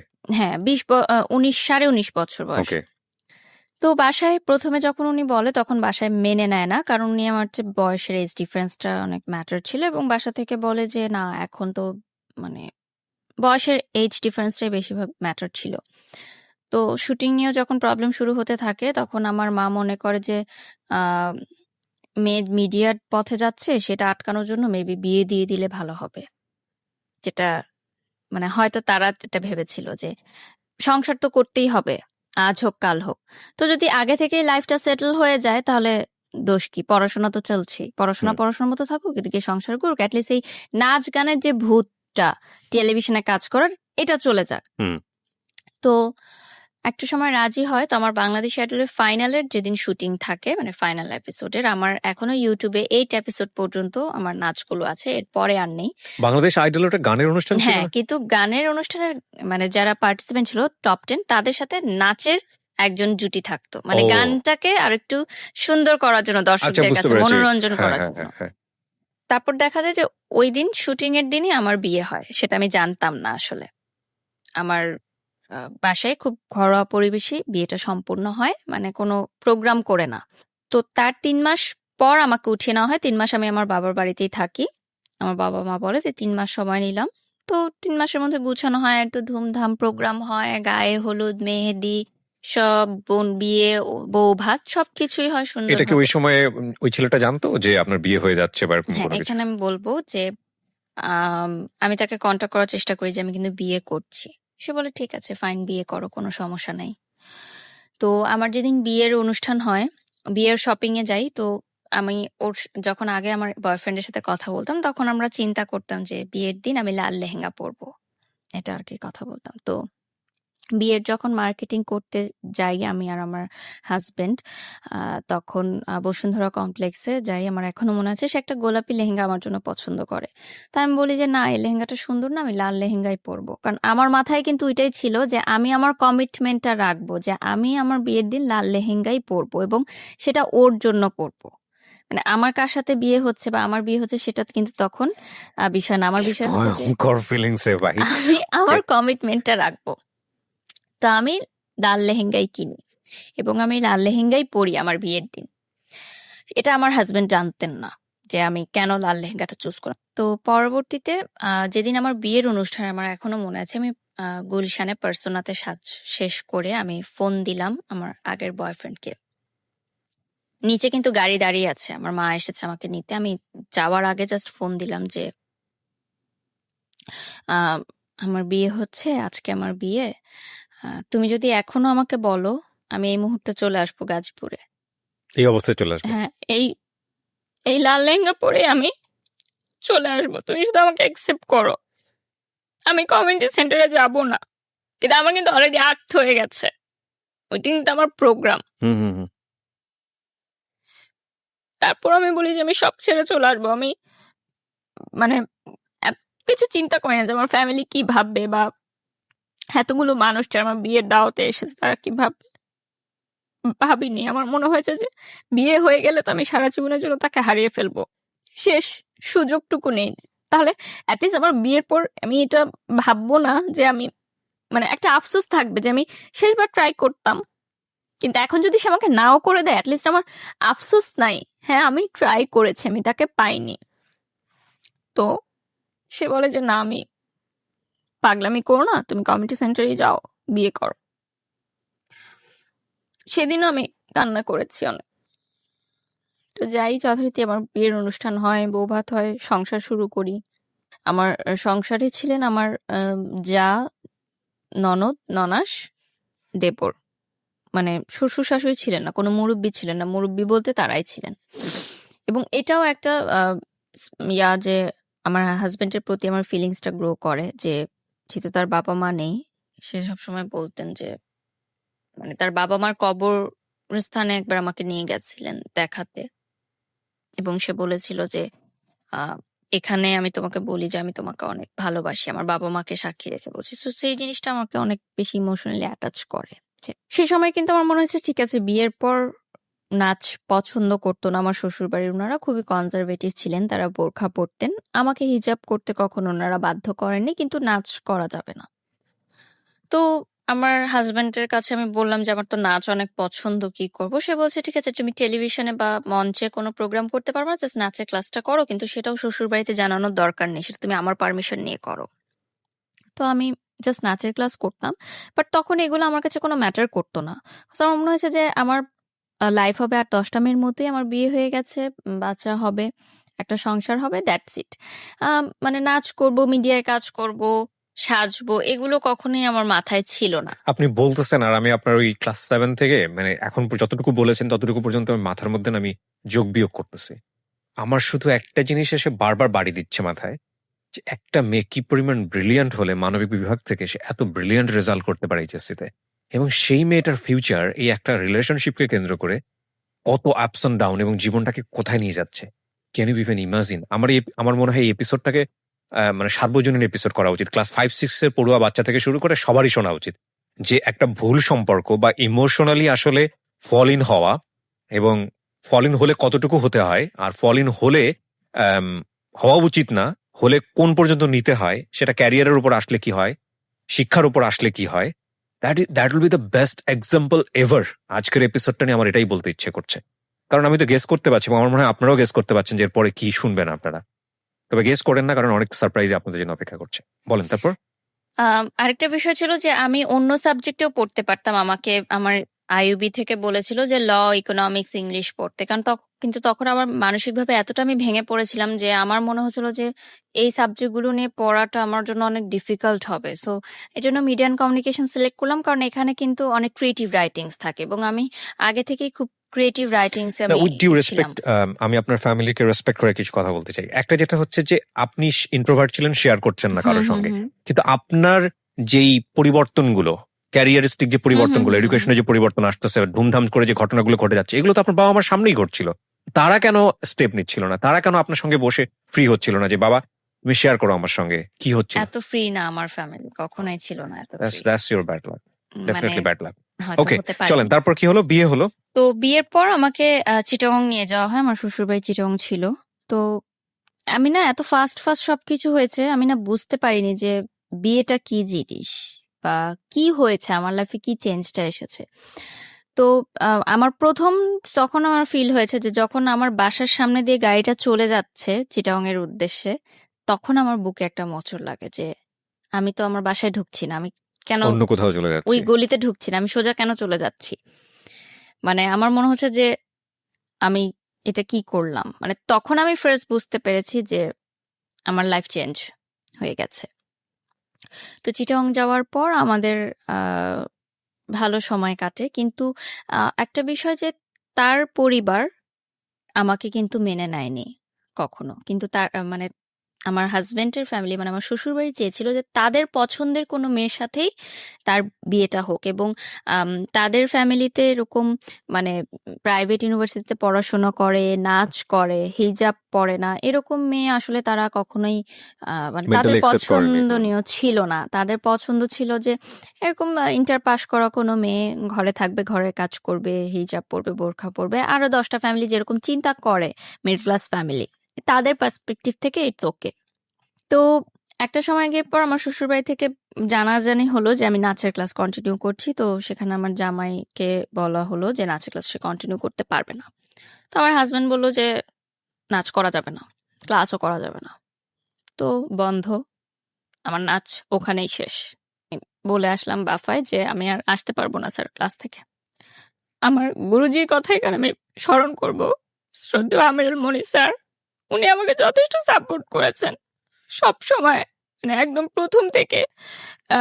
মানে নাচের জীবনটা আমার এতটা কষ্ট ছিল যে শেখার চেষ্টা থাকলেও আমার এত বাধা এসেছে যে আমি পরিপূর্ণভাবে শিক্ষাটা নিতে পারিনি নাচের ব্যাপারে। মানে অনেক কিছু এখনো আমি তাল লয়গুলো ক্যাচ করতে পারি না, বাধা বাধা হয়ে তো আমার শিক্ষাটা হয়েছে।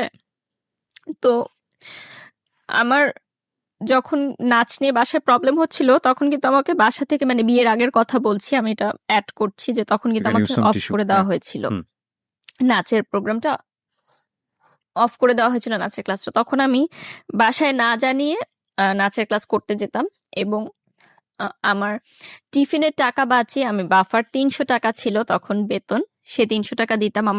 আমি না খেয়ে থাকতাম, টিফিনের জন্য আমাদের যে টাকাটা দিত ওটা আমি বাঁচিয়ে নাচের ক্লাসের বেতনটা দেওয়ার জন্য। তো আমি যখন আমার ইন্টার পরীক্ষার আগের কথা বলছি, যে এসএসসিতে আমার রেজাল্ট অনেক খারাপ হয় ওই রিলেশনশিপের কারণে। তো ইন্টার সেকেন্ড ইয়ারের আগে আমার ফ্যামিলি থেকে বলে যে নাচটা এখন অফ রাখো, কারণ তোমার সামনে বোর্ড পরীক্ষা। বাট তখন আমি নাচটা কন্টিনিউ রাখি, এবং আমি মানে কলেজ ড্রেস পরে আমি নাচের ক্লাসে যেতাম, মানে প্রাইভেট পড়ার নাম দিয়ে মিথ্যা কথা বলে যেতাম। তখন আমার গুরুজি আমাকে বলেছিলেন যে তুমি একদিন অনেক বড় কিছু করতে পারবে। মানে এত নাচ শেখার জন্য যে এতটা ইচ্ছা, এটা আসলে সবার মধ্যে দেখা যায় না। তো ওই সময় যখন আমার নাচটা বন্ধ হয়ে গেল তখন আমার গুরুজি বললেন যে ঠিক আছে, সমস্যা নাই, বিয়ে হয়েছে, সংসার করো, পরে কখনো নাচ শেখা আবার শুরু করো, নাচ শেখার তো কোনো বয়সের শেষ নাই, বাট হাজবেন্ড যেটা বলে সেটা শোনা উচিত। তো শেষ হয়ে গেল আমার নাচের লাইফ, শুধুমাত্র পড়াশোনা। তো একটা সময় গিয়ে দেখা গেল যে আমি অ্যাক্সিডেন্টলি কনসিভ করি ওকে। বিয়ের পরই। তো কনসিভ করার পর আমার মা বিয়ের আগেই বলে দিয়েছিল যে আমি বিয়ে দিচ্ছি তোমাকে, মানে আমার মেয়ের সাথে, কিন্তু আমার মেয়ের পড়াশোনায় কোনো হ্যাম্পার হওয়া যাবে না। যখন আমি দেখলাম যে আমি কনসিভ করেছি অ্যাক্সিডেন্টলি, তখন আমার হাজবেন্ড বলল যে এখন যদি আমি মানে কনসিভ করি তাহলে তো আমার সেমিস্টারটা ড্রপ পড়বে, তার মানে আমার পড়াশোনা কিন্তু একদমই হুম। স্টপ হয়ে যাচ্ছে। তো উনি ডিসাইড করলেন যে আমরা বাচ্চাটা রাখবো না। এটা হুম। আমার সিদ্ধান্ত ছিল না, কারণ ওই সময় আমি কিন্তু ইমোশনাল ছিলাম এবং আমি কিন্তু রাখতে চেয়েছিলাম বাচ্চাটা। তো সে বলল যে আমরা এটা নিব না, কারণ তোমার মা আমাকে অনেক আশা করে তোমাকে দিয়েছে, তো আমি যদি এখন তার কথাটা না রাখি এটা ভালো দেখায় না, আর আমি এখনো প্রিপেয়ার্ড না। তো ওই বয়সে যখন আমি ফার্স্ট প্রেগনেন্ট হলাম, সেদিন থেকে প্রথম আমি আমার এক্স বয়ফ্রেন্ডকে ফোন দেওয়াটা অফ করে দিই, আচ্ছা। কারণ আমার ভেতরে একটা অন্যরকম একটা ফিলিংস কাজ করা শুরু করে। আম, মানে কিছুদিন, জাস্ট এক সপ্তাহ আমরা সময় নিয়েছিলাম ভাবার যে আমরা এটা কি করব। হুম। মানে আমরা কি মেন্টালি প্রিপেয়ার্ড এই বেবিটার জন্য নাকি না। তো সেই এক সপ্তাহের মধ্যে আমার মানসিকতা টোটালি চেঞ্জ হয়ে যায় যে না, আমার লাইফ চেঞ্জ হয়ে গেছে, আমি আরেকজনের বাচ্চার মা হচ্ছি, সো আমি তাকে ফোন দিব না আর, এটা তাহলে আমার বাচ্চার সাথে অন্যায় করা হবে। সেদিন থেকে আমি ডিসিশন নেই যে আমি তার সাথে আর কোনো কন্ট্যাক্ট করব না, এবং আমি কন্ট্যাক্ট করিও না, টোটালি অফ করে দিই। তো আমার হাজব্যান্ড একটু রাগে ছিলেন প্রথম থেকেই, অফিসের প্রেশারে থাকতেন, এই জন্য হয়তো রাগ করতেন। তো আমি একদিন প্রথম বলি যে আমাদের ইউনিভার্সিটি তখন ফ্ল্যাশ মবের একটা ট্রেন্ড শুরু হয়। তো ফ্ল্যাশ মবে আমাকে, যেহেতু আমি নাচ নাচ করতাম, এটা জানতো ইউনিভার্সিটিতে অনেকে, তো তারা বলে যে ফ্ল্যাশ মবে আমি সামনে দাঁড়াবো, আমার একটা অ্যাক্ট করতে হবে। তো আমি আমার হাজবেন্ডকে বাসায় বলি। তো সেদিন প্রথম সে আমার গায়ে হাত তুলে। এই নাচকে কেন্দ্র করে? হ্যাঁ, মানে গায়ে হাত তুলে যে নাচ মানা করার পরও কেন তুমি ভার্সিটিতে এটা জানালে, এবং তোমাকে কেন বললো ফ্ল্যাশ মবের জন্য, মানে তোমাকে বললো কেন, মানে আমি তো মানা করেছি। বিয়ের আগে কি আপনি এই বিষয়গুলো নিয়ে কথা বলেনি তার সঙ্গে, যে আমার নাচ বা আমার অন্যান্য জায়গাগুলো না, এগুলো, এত ফাস্ট সবকিছু হয়েছে যে মানে আপনি এই বিষয়গুলো নিয়ে কথা বলতে কথা পারেন? বলা হয়নি, বাট তখন এই বিষয়গুলো উঠেনি আসলে। তার পরিবারে যাওয়ার পর আমি বুঝতে পেরেছি, বা তার পরিবার থেকে আমাকে বলেছে যে এরকম করা যাবে না। তো যেদিন ফ্ল্যাশ মবের রেকর্ডিং হয় সবাই রেডি ছিল। তো আমার ফ্রেন্ডরা, আমার ইউনিভার্সিটির ফ্রেন্ডরা আমাকে সমানে ফোন দিচ্ছে যে দোস্ত তুই কই, সবাই তো তোর জন্য ওয়েট করতেছে। তো আমি বলছি আমি একটু অসুস্থ, আমি আসতে পারবো না, কারণ আমি এই ডোমেস্টিক ভায়োলেন্সের বিষয়গুলো আমি তো অবভিয়াসলি ইউনিভার্সিটির ফ্রেন্ডদেরকে তখন বলবো না। আমি বলি, আমি অসুস্থ, আমি আসতে পারবো না। ওকে, আমরা এখান থেকে বিরতিতে যাব প্রিয় শ্রোতা, ছোট্ট একটা ব্রেক। আপনারা শুনছেন ঢাকা FM 90.4, আমি আরজে কিবরিয়া আপনার সঙ্গে রয়েছি। জীবন গল্প।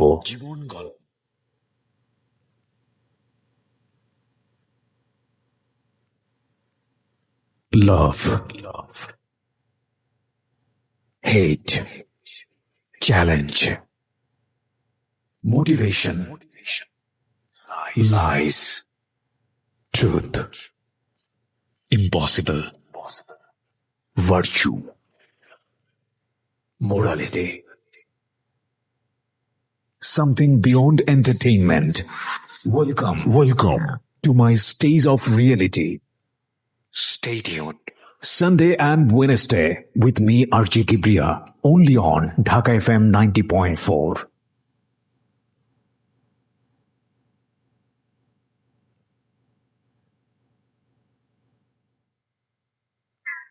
জীবন গল্প।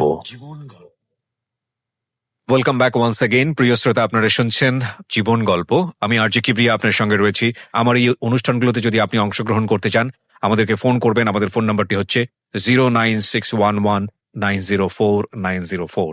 আমি আবারও বলছি 09611904904। ওকে, আমরা যেখানটায় ছিলাম তারপর ওইদিন আমার ক্লাস ছিল এবং আমার মনে আছে আমার পরীক্ষাও ছিল, আমি অ্যাটেন্ড করিনি। শুধুমাত্র কারণ আমি অ্যাটেন্ড করলে আমাকে তো ফ্ল্যাশ মবে অ্যাটেন্ড করতে হবে এবং আমাকে বলতে তো হবে যে আমি কেন করছি না। সো আমি যাইনি ওইদিন ইউনিভার্সিটিতে। ওই দিন থেকে শুরু হয় আমার ডোমেস্টিক ভায়োলেন্সের যে বিষয়টা। তো এরপর থেকে আমার শ্বশুরবাড়ি থেকে নানানভাবে আমাকে বিভিন্ন কথাবার্তায় মানসিক নির্যাতন করা হতো। বিভিন্ন ছোটখাটো কথাতেই, যে যেহেতু রান্না পারতাম না, আমি ট্রাই করতাম, বাট ওই বয়সটা তো অতটা আমি পারতাম না হয়তো, বা এত কিছু বুঝতাম না যে কার সামনে কি বলতে হবে বা কিরকম। তো এই বিষয়গুলো নিয়ে আমার শ্বশুরবাড়িতে অনেক কমপ্লেন ছিল আমার নামে। এবং বিয়ের বিয়ের প্রথম দিন সকালবেলা মিষ্টি জাতীয় কিছু মনে হয় বানাতে হয়, এটা আমার জানা ছিল না। করেন লাগে মানে সত্যি করতে হয়? হ্যাঁ, করতে হয় নাকি, হয়তো এটা দেশ ওয়াইজ হয়তো ডিফারেন্ট থাকে, চিটাগং এ হয়তো বা আচ্ছা, অন্য আচ্ছা। কোনো ডেতে, বা এটা তো অনেকের ফ্যামিলি ট্র্যাডিশন থাকে। তো আমি সেরকম যেহেতু কিছু করিনি, আমি এই জন্য হয়তো অনেক সময় কথা আমাকে বলে, মানে they are not happy with me. Okay. এবং তারা আমার ফ্যামিলি নিয়েও অতটা হ্যাপি ছিল না। একটা টাইমে তাদের ফ্যামিলি থেকে একজন বলে, আমি নাম মেনশন করব না, যে এখানে কারণ আমি আমরা এখন পর্যন্ত হুম, মেনশন করিনি, রাইট? ইনলস থেকে একজন বলে যে আমার ফ্যামিলি থেকে তো তারা যে সম্পত্তি আছে আমার নামে বা কিছু যদি দেয়, তো সেটা দিয়ে তো আমার হাজবেন্ড একটা বিজনেস করতে পারে, কেন সেটা দিচ্ছে না? মানে তারা চাইলেই তো তাদের জামাইকে অ্যাফোর্ড করতে পারে। যদিও আমার ফ্যামিলি মিডল ক্লাস ছিল, তারপরও যে সম্পত্তিগুলো থাকে জমি জমা আসলে বিষয়াদি।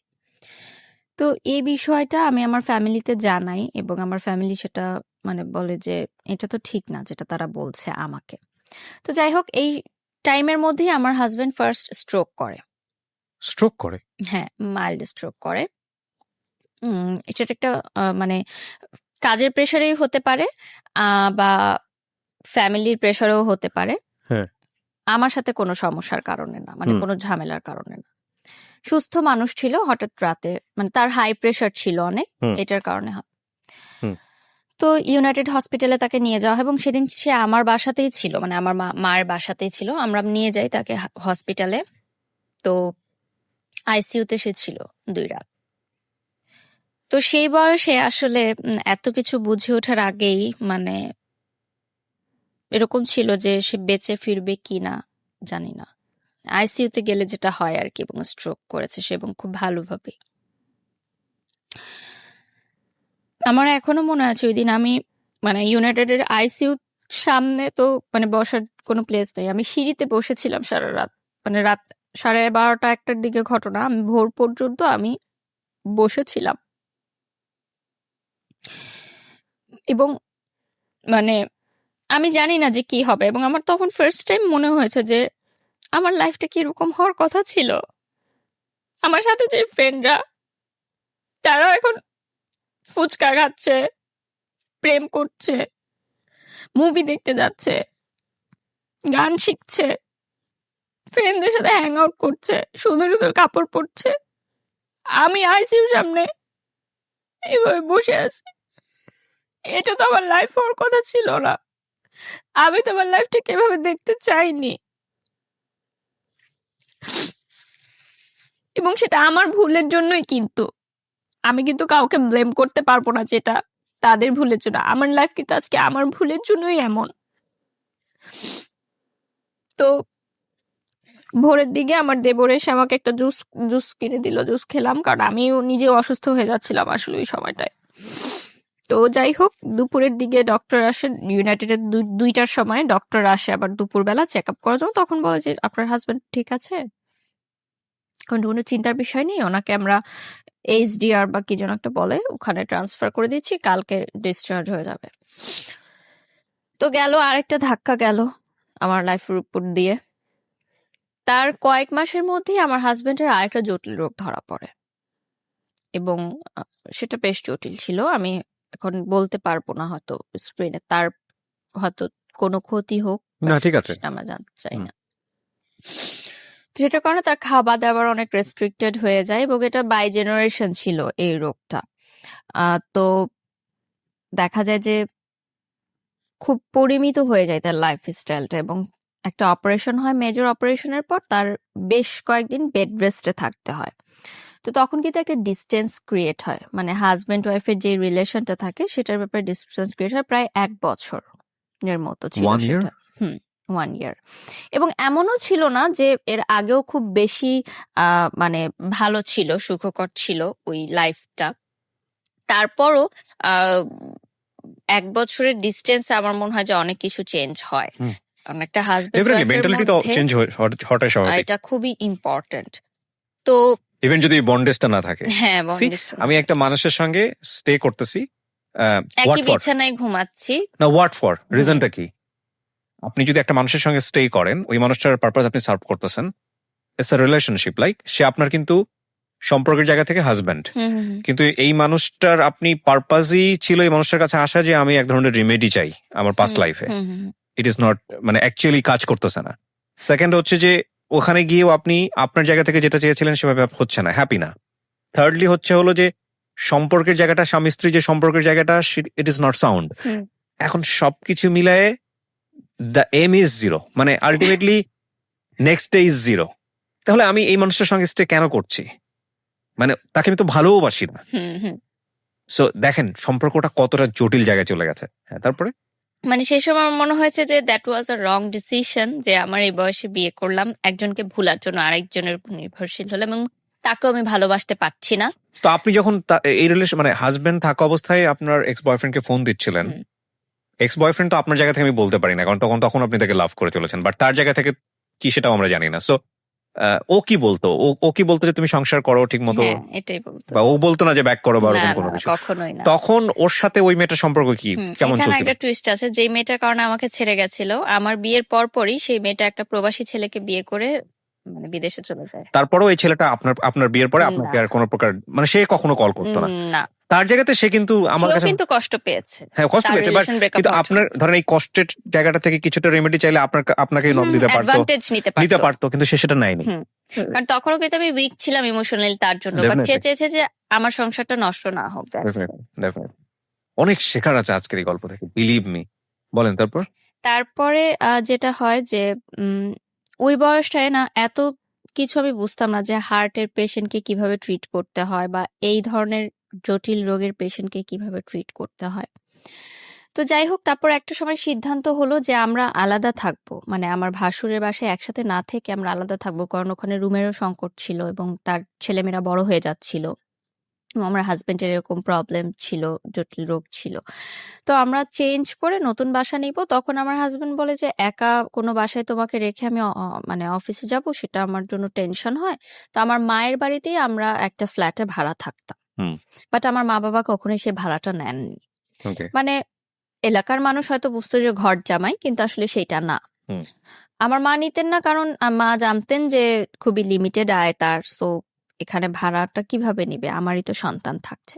বাট আমার রান্না আলাদা হতো এবং মা আমার পার্সোনাল লাইফে কোনো ইন্টারফেয়ার করতো না, মানে আমি আমার সংসার একদম টোটালি আলাদাই করতাম। আমার মা আমার মার মতো ছিলেন। তো ডোমেস্টিক ভায়োলেন্স কিন্তু কন্টিনিউ তখনও। সে একটু সন্দেহপ্রবণ ছিল, মানে আমি যে ইউনিভার্সিটিতে যেতাম, আমার মানে ছেলে বন্ধু ছিল না, কিন্তু আমার গ্রুপ স্টাডিজ এর কারণে প্রাইভেট ইউনিভার্সিটি যেটা হয় যে গ্রুপ করে দেওয়া হয় এবং আমাদের কিন্তু কন্টাক্ট করতে হয় ফেসবুকে বা থ্রুতে। পড়াশোনার কাজেও কিছু ছেলেদের সাথে আমার কথা বলতে হয়, সেটাও তার অতটা পছন্দ ছিল না এবং ওর শ্বশুরবাড়িরও পছন্দ ছিল না যে আমার ছেলেদের সাথে পরিচয় থাকে। তো ওই যে আমার বয়ফ্রেন্ডের একটা বেস্ট ফ্রেন্ড ছিল, যার কথা বলছিলাম, তার সাথে কিন্তু আমার কন্টিনিউ সম্পর্ক, কারণ সে আমাকে একটা সময় হেল্প করেছে ইনফরমেশন গুলো দিয়ে, সো তার প্রতি আমি কৃতজ্ঞ। তো সে মালয়েশিয়াতে পড়াশোনা করতে চলে যায় হায়ার স্টাডির জন্য, গ্রাজুয়েশনের জন্য। তো সে এত বছর পর মালয়েশিয়া থেকে যখন ব্যাক করে, সে বলে যে আমরা চলো দেখা করি। তাকে আমি জাস্ট ভাই ডাকতাম এবং সে আমাকে ছোট বোনের মতোই করতো। তো তার সাথে দেখা হয় এত বছর পর, মনে হয় যে আমি মন খুলে কথা বলতে পারছি, আমার কথাগুলো বলতে পারছি। যদি আমার কোনো ফ্রেন্ড ছিল না, আমি বারবার এই কথাটা মেনশন করছি, যে ফ্রেন্ড থাকলে হয়তো আমি অনেক কিছু শেয়ার করতে পারতাম এবং অনেক ভুলগুলো আমি শুধরাতে পারতাম, যেহেতু আমি প্রচুর ইন্ট্রোভার্ট ছিলাম। এবং কলেজ চেঞ্জ হওয়ার কারণে আর আমার সব ফ্রেন্ডরা ইডেনে ভর্তি হয়, আইইউবিতে কেউ ভর্তি হয় না, সো নতুন পরিবেশের কারণে ওটা ফ্রেন্ডশিপটা অতভাবে গড়ে ওঠেনি। তো তারপর যেটা হয় যে আম, আমার শ্বশুরবাড়ি থেকে বলে যে আমি প্রাইভেট ইউনিভার্সিটিতে পড়তে পারবো না, পড়লে আমাকে কোনো সরকারি কলেজে পড়তে হবে। না কিন্তু আড্ডার জায়গায় ছিলেন আপনি। ছেলেটার সঙ্গে আপনি আড্ডা দিবেন বা হ্যাঁ, দেখা ওটা করে বলছি। তো হ্যাঁ, এই কথাগুলো আমি হুম। তাকে বলি যে, আমার শ্বশুরবাড়ি থেকে আমার নাচ বন্ধ করে দিয়েছে। এখন আমার পড়াশোনা নিয়েও প্রবলেম করছে। কিন্তু ভাইয়া সবসময় বলে যে, "না, এখন তোমার বিয়ে হয়ে গেছে। এখন তোমাকে অনেক কিছু মেনে চলতে হবে। তুমি এভাবেই চলো। দেখো তোমার শ্বশুরবাড়ি যেভাবে বলে অ্যাডজাস্ট করে চলো। অ্যাডজাস্ট করেই চলতে হয়। সব মেয়েদেরই এভাবে চলতে হয়।" উনি সবসময় আমাকে বুঝাতো। তো উনি আমাকে কিছু চকলেট দেয়। মানে বিদেশ থেকে আসলে তো চকলেটই গিফট নিয়ে আসে। তো আমি যখন বাসায় এসে আমার হাসব্যান্ডকে বলি যে উনি এসেছিল আমাকে চকলেট গিফট করেছে, তখন ওই যে ডোমেস্টিক ভায়োলেন্স এর শিকার হই আমি। তো এটা না আমার কাছে মনে হচ্ছিল যে এটা কেন হচ্ছে? এটা তো আসলে হওয়ার না। বাবা মা আপনার গায়ে হাত তুলতো কখনো? ওই যে প্রেম করার কারণে তুলেছে, এছাড়া কখনো তুলতেন না। আমার বাবা কখনো তুলেননি। মা তুলতেন। তো সেটা কিন্তু আমার দোষে। ঠিক আছে। বাট ওরকম না। কিন্তু পরবর্তীতে কিন্তু সন্তান কিন্তু সন্তানই। সবাই ছোটবেলায় হুম, হুম। মার খেয়েছে বাবা-মার হাতে। ওইটা কিন্তু ডোমেস্টিক ভায়োলেন্স এর পর্যায়ে পড়ে না। যদি না এক্সট্রিম হয় তখন আমরা সেটাকে কিন্তু বলতে কজ পারি। কি ছিল? মানে আপনি উনার সঙ্গে দেখা করেছেন এই হ্যাঁ, কারণেই? দেখা করেছি এজন্য। সন্দেহ করতো আপনাকে? সন্দেহপ্রবণ ছিল। আম কারণ আমি ছোট ছিলাম তার চেয়ে বয়সে। এজন্য হয়তো এবং আমার তখন ফেসবুকে আ প্রচুর ছেলেরা আমাকে নক দিত। কারণ আমাকে দেখে বোঝা যেত না যে আমি ম্যারিড। এবং ইউনিভার্সিটিতেও ছেলেরা নক দিত। কারণ ওই বয়সটায় আসলে আমি যে ম্যারিড ওরকম একটা লুকও আমার ছিল না আসলে যে আমি ম্যারিড। তো সব দিক থেকে সমস্যা ছিল বলছিল যে আমি পড়াশোনা করতে পারব না। আমি ইউনিভার্সিটি যেতে পারব না। কারণ ইউনিভার্সিটিতে গেলেই আমি দেখা যাবে বাইরে যাচ্ছি। মানে এটা আপনার আপনার বাড়িতে বসেই এই ঘটনা? হুম। কিন্তু আমার মা-বাবা বা ফ্যামিলিকে আমি কখনো এগুলা বুঝতে দেইনি। মানে এই জায়গাগুলোতে ইন্টারফেয়ার করতে দেননি যে ইভেন আমার আমি যে সংসারের জীবনে? আমার যে প্রেগন্যান্সির ব্যাপারটাও কিন্তু আমার বাসায় এখনো জানে না। আজকেই ফার্স্ট জানলো। আজকের যিনি অতিথি আছেন তাকে যদি আপনারা দেখতে চান চলে আসবেন আমার পার্সোনাল ইউটিউব চ্যানেলে www.youtube.com/rjkibriya.fm RJKEBRIA.FM চ্যানেলটি আছে কিবরিয়া আরজে নামে। ওখানে গিয়ে প্লিজ সাবস্ক্রাইব করে নেবেন এবং তারপর আপনার যে ভিডিওগুলো দেখতে ইচ্ছে করে, যা কমেন্টস করতে ইচ্ছে করে ওখানে করবেন। ছোট্ট একটা বিরতি। জীবন গল্প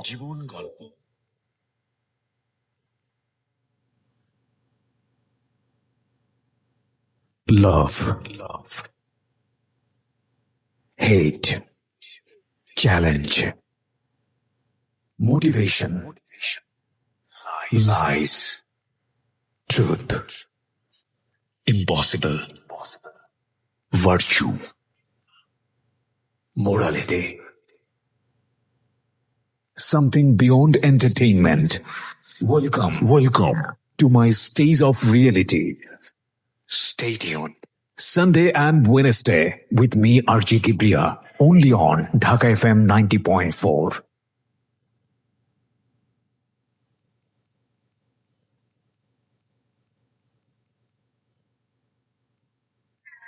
জীবন গল্প।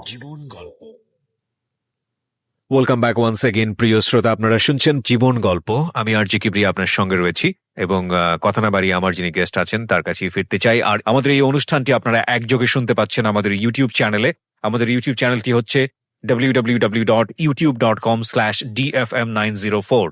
আমার মনে হয় অ্যাড্রেস বারে গিয়ে কষ্ট করার কোনো দরকার নেই। আপনি ইউটিউবে গিয়ে ঢাকা FM 90.4 নামে সার্চ করলে আমাদের চ্যানেলটি পেয়ে যাবেন। ওখানে প্রিমিয়ার হচ্ছে এবং ওখানে গিয়ে আপনি শুনতে পারেন। প্লিজ সাবস্ক্রাইব করতে ভুলবেন না। সাবস্ক্রাইব করার পরে নোটিফিকেশন বাটনটি অন করে নেবেন। ওকে, আমরা যেখানটায় ছিলাম তারপর? আমি বলব যে মানসিকভাবেও অনেক আমাকে হ্যারাস করা হতো। আমার শ্বশুরবাড়ির লোকজনদের নানান মন্তব্যে আমি প্রচুর কষ্ট পেতাম মানসিকভাবে। সেই কথাগুলো আমি এখন হয়তো বলব না। কারণ তাদের একটা সোশ্যাল স্ট্যাটাস আছে। রাইট। বাট খুবই কষ্টদায়ক ছিল অ্যাকচুয়ালি ব্যাপারগুলো। বোথ সাইড থেকে বিষয়টা ম্যাচ ছিল না। হুম। আম তো যেটা হয় যে একটা সময় পর আমার মনে হয় যে তার সন্দেহ প্রবণতাটা অনেক বেড়ে গেছে এবং সে কোনো কিছু সহজভাবে নিতে পারছে না। ইন দ্য মিড টাইম আমি সোশ্যাল মিডিয়াতে কিছু গার্লস গ্রুপ থাকে না? তখন সেই গার্লস গ্রুপে আমার ছবি পোস্ট করতাম। আমার শ্বশুরবাড়ির ছবি পোস্ট করতাম হাসব্যান্ডের এবং কি রান্না করলাম ডেইলি রান্নার ছবিগুলো পোস্ট করতাম। তো খুব ভালো রেসপন্স আসতো। হাজার, হাজার লাইক কমেন্ট আসতো। মেয়েরা আমাকে খুব পছন্দ করত যে আ মেয়েদের এখন এরকমও স্বপ্ন থাকে যে বিয়ে করে লাইফ সংসার সেট করবে, কারণ মেয়েদের তো অনেক ধরনের গোল থাকে, বাট আমি আমার সংসার, হাজবেন্ড সবকিছু নিয়ে হ্যাপি থাকার চেষ্টা করতাম, মানে সোশ্যাল মিডিয়াতে যেটা আমি দেখাতাম।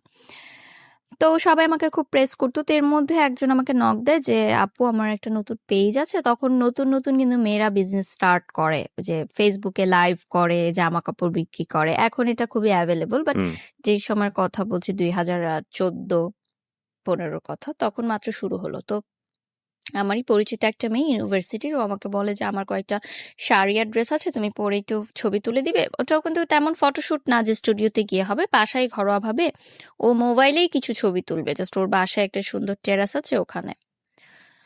তো আমি আমার হাজবেন্ডকে বলি যে আমি এরকম করতে চাই। সে বলে যে না, ফটোশুট তো করা যাবে না, মানে মিডিয়া রিলেটেড কোনো কাজই করা যাবে না। তো ওই মেয়েটা আমাকে অনেক রিকোয়েস্ট করে। তো আমি বলি যে আচ্ছা ঠিক আছে, আমি ছবিটা তুলবো, বাট এটা ছবিটা বেশি জায়গায় তুমি প্রকাশ করো না, কারণ আমার হাজবেন্ড জানে না। তো আমি যাই, ইউনিভার্সিটি শেষ হওয়ার পর আমি ছবিগুলো তুলি, এবং আমার মনে হয় কি যে আমি হয়তো কাজটা শেষ করে বাসায় এসে যদি তাকে বলি, তাহলে হয়তো জিনিসটা ইজি হয়ে যাবে। আর বিষয়টা তো এমন না যে খুব মানে বিলবোর্ড হয়ে যাচ্ছে আমার, আমি টেলিভিশনে চলে আসছি। এটা জাস্ট একটা অনলাইন পেজের জন্য, এবং সেই পেজটা জাস্ট নতুন একটা পেজ, জাস্ট ছবিগুলো দেওয়ার জন্য। তোর বাসায় যাই আমি, ও আমার 2টা শাড়ি 2টা ড্রেস পরে ছবি তুলে, ওর মোবাইলেই তুলে রুমের মধ্যে। তো ছবিগুলো পাবলিশ হওয়ারও প্রায় কয়েক সপ্তাহ পর উম, ইয়া হয়, তার কোন এক কলিগ সেই ছবিটার স্ক্রিনশট তাকে দেয়। তো ইন দ্য মিড টাইম আমি বলেছি যে আমার একটা ফ্রেন্ডের এরকম ড্রেস দিয়েছিল, আমি পরে ছবি তুলেছি। তো সে অতটা ইয়া করেনি, যে ঠিক আছে, মানে ফটোশুট টাইপ এটা বলিনি। তারপর যখন তার কলিগরা একটা ছবি দিল, তারপর ওই যে সেম ডোমেস্টিক ভায়োলেন্স।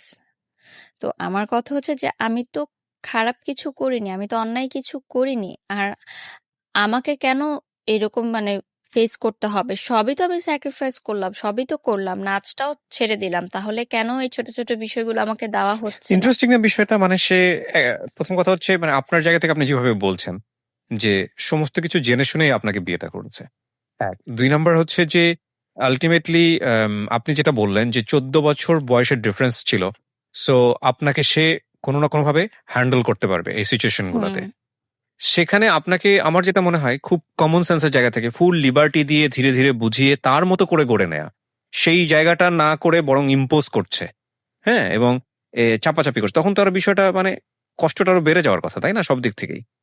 একদিন এরকম হচ্ছিল, তো আমার মা সামহাও এই ফ্ল্যাটে আসে হয়তো আমাদেরকে ডাকতে।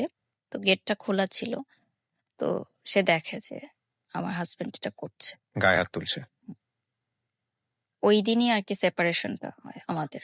ও, এবং আমার মা বলে যে হোয়াট ইজ দিস, মানে ওইটা ওই দিন আমার ফার্স্ট আমার মা দেখে যে এগুলো হচ্ছে ঘরের ভিতর, বাট সে জানে না। তো আমার মা বলে যে তুমি বের হয়ে যাও বাসা থেকে। কারণ স্বাভাবিকভাবে একটা মা কখনই এটা দেখতে পারবে না যে তার সন্তান এরকম কিছু একটা হ্যারাসের শিকার হচ্ছে, সে বলতে পারছে না। তো আমার হাজবেন্ড বলে যে সংসার করব না, তো চলে যায় সেদিন। প্রথম সেপারেশনটা শুরু হয়, মানে রোজার আগ আগ দিয়ে এই ঘটনাটা। তো আমি ভাবি যে ঠিক আছে, রাগ হয়েছে, আবার ফিরে আসবে। তখনো পর্যন্ত কিন্তু ডিভোর্স বা সেপারেশন এই ধরনের কোনো কিছু আমার মাথায় নেই, আমার ফ্যামিলির মাথায় নেই, কারণ বিয়ে হয়ে গেছে তো হয়ে গেছে। এখানে আর কোনো সেকেন্ড থটস নাই। মার খেলেও তোমাকে থাকতে হবে এই ঘরে, এবং হোয়াট এভার ইট ইজ তোমাকে এইখানেই থাকতে হবে, যেটা আমার না, বাংলাদেশের বেশিরভাগ মেয়েদেরই এটাই মানসিকতা। এবং আমি তো দেখি এখন, যেহেতু আমি সোশ্যাল মিডিয়াতে অনেক অ্যাক্টিভ, দেখি যে আমাদের বাংলাদেশে হাজার হাজার ঘরে মেয়েরা ডোমেস্টিক ভায়োলেন্সের শিকার হয়, এবং তারা কিছু বলতে পারে না, দ্যাটস ওয়াই তারা সেটা মুখ বুজে সহ্য করে। এবং আরেকটা কথা, যে ইকোনমিক্যাল ডিপেন্ডেন্সি থাকে না তাদের, যেটা সেই সময় আমারও ছিল না, আমি কিন্তু স্টুডেন্ট ছিলাম। আমার হাজবেন্ড যখন চলে যায়, আমার আমার বাসায়, আমার এখনো মনে আছে যে আমার ড্রয়ার খুলে দেখে আমি 10 টাকার নোট আছে শুধুমাত্র, আর কোনো টাকা নেই আমার কাছে, এবং আমার তো কোনো ইনকাম নাই সেই মুহূর্তে। আর একটা মেয়ে হচ্ছে হাজবেন্ডের চলে যাওয়ার পর বাবা মার কাছে, মানে টাকা চাওয়াটা যে কতটা কষ্টের, মানে ওটার চেয়ে ভালো হয় যে ২ টা মাটি ফাঁক হয়ে যাক, আমি নিচে চলে যাই। মানে যারা এইটার কখনো সম্মুখীন হয়েছেন তারা হয়তো বুঝতে পারবেন। এখন হয়তো ভাবছে যে মা-বাবার কাছে তো টাকা চাওয়াই যায়। কিন্তু সংসার ভেঙে আমি কিন্তু আরেকজনের বাসায় চলে গেছি এবং মেয়েরা কিন্তু পরের ঘরের হয় সবসময়। সেই ঘরটা ভেঙে যখন আমি আসি তখন কিন্তু আমার বাবা-মার কাছে টাকা চাওয়াটা কিন্তু এতটা ইজি না কারো জন্য। যদি সেটাই হতো তাহলে কিন্তু আমাদের বাংলাদেশের মেয়েরা বা সারা বিশ্বে যারা হ্যারাসমেন্টের শিকার হচ্ছে তারা কিন্তু প্রতিবাদ করতো। যদিও এখন অনেক বেড়েছে এটা, বাট তারপরে মিডল ক্লাস বা লোয়ার মিডল ক্লাস ওরা এখনো পারে না, শুধুমাত্র তাদের ইকোনমিক্যাল সাপোর্টটা নাই বলে। তো সেপারেশনের পর সে আমার সাথে কোনো কন্টাক্ট করে না। দিনের পর দিন চলে যায়, মাসের পর মাস চলে যায়, সে কোনো কন্টাক্ট করে না। এবং আমি কিন্তু স্টিল ওই ফ্ল্যাটে আছি এবং আমি ট্রমাটাইজড হয়ে গেছি একা থাকতে থাকতে। কারণ আমি একা থাকতে খুব ভয় পেতাম ছোটবেলা থেকে। আমি আমার ভাইয়ের সাথে শেয়ারের রুমে থাকতাম বা বিয়ের পর কখনোই আমার হাজবেন্ডের থেকে আলাদা আমি থাকিনি। সো হঠাৎ করে ওই ফ্ল্যাটে একা থাকাটা কিন্তু আমার জন্য একটা খুব মানসিক চাপ, ট্রমাটাইজড হয়ে গেছি আমি। সো আমার মা আমাকে ১ মাস পর নিয়ে আসলো তার ফ্ল্যাটে, যে ওখানে আর থাকার দরকার নেই, ফ্ল্যাটটা তালা দিয়ে দাও, দরকার নেই ওখানে থাকার, সে আসলে আবার তুমি করো। তো আমি তার সাথে প্রচুর কন্টাক্ট করার ট্রাই করি, প্রতিদিনই কন্টাক্ট করার ট্রাই করি, বাট না সে আমার ফোন ধরে, না মেসেজের রিপ্লাই দেয়। ইভেন তার ফ্যামিলি মেম্বার্সরাও একটা মানুষ আমাকে ফোন দেয়নি, আমার ফ্যামিলিকে ফোন দেয়নি। মানে জিনিসটা খুব অবাক না? কেউ বললে হয়তো বিশ্বাস করবে না যে একটা স্বামী স্ত্রীর ঝগড়া হলে কিন্তু শ্বশুরবাড়ি থেকেই আগে ফোনটা আসে যে কি হয়েছে তোমাদের, আমাদেরকে বলো, কি সমস্যা সমাধান করি আমরা, বা না করি কি হবে। আমার মাও খুব অবাক হয়েছে ওই সময় যে একটা মানুষ পর্যন্ত ফোন দিল না আমাদেরকে, যে এত বড় একটা ঘটনা হয়ে গেল। এবং আমি আমার দেবরের কাছ থেকে জানতে পেরেছি যে সে তাদের সাথেই আছে ওই বাসাতেই, এবং তারা এরকম একটা পরিকল্পনা করছে তাকে সেকেন্ড ম্যারেজ দেওয়ার, মানে আরেকটা বিয়ে দেওয়ার তাদের পছন্দের মেয়ের সাথে, যেহেতু তারা আমাকে পছন্দ করতেন না। আমার সাথে কিন্তু তখন ডিভোর্স হয়নি, সেপারেশন চলছে। তো আমার মাই ফোন দিল, যেহেতু আমরা মেয়ে পক্ষ, আমরাই ফোন দিলাম, ঠিক আছে, যে তাও সংসারটা টিকুক। তো আমার ননাসের সাথে কথা হয় বা ভাবির সাথে কথা হয়, তারা বলে যে এটা তার ব্যাপার পার্সোনাল, আমরা নো কমেন্টস। তাদের কোনো কমেন্টস নাই এই বিষয়ে, তাদের কিছু বলার নাই, এই এই বিষয়টা নিয়ে তাদের কিছু বলার নাই, এটা যা ডিসিশন হবে সে দিবে। তো আমার বাবা মা ফার্স্ট থেকেই আমাদের, মানে বিয়ের পর থেকেই, মানে বিষয়টা কেমন যেন মেনে নিতে পারতো না। আমার মা হয়তো বুঝতো, আমাকে বলতো না যে আই এম নট হ্যাপি। ওই চেহারার একটা গ্লো থাকে না বিয়ের পর যে আসে মেয়েদের, ওই জিনিসটা না আমার কখনো আসেনি। তো আমার মা সামহাও বুঝতে পারতো যে I am not happy, but সে আমাকে কখনো ডাইরেক্ট হয়তো প্রশ্ন করতো না। শুধু একদিনই প্রশ্ন করেছিল যে আমি অনেকদিন পর শ্বশুরবাড়ি থেকে এসেছিলাম, আমার মানে পুরে আমি কালো হয়ে গেছিলাম। তখন আমার মা জিজ্ঞাসা করেছিল যে তুমি রোদ্রে কোথাও যাও যে এত কালো হলো? তো আমি বলছিলাম যে আমার কাপড়গুলো আমি রোদে দিতে চাই, মানে বালতি ভরে কাপড় রোদে দিতে যেতাম। তো কড়া রোদের কারণে আমার স্কিন পুড়ে যেত, আমার আবার সান লাগলে তাড়াতাড়ি স্কিন পুড়ে যায়। তো তখন আমার মা জাস্ট একটাই কথা বলেছিল যে আমি চাইনি আমার মেয়ের জীবনটা এরকম হোক।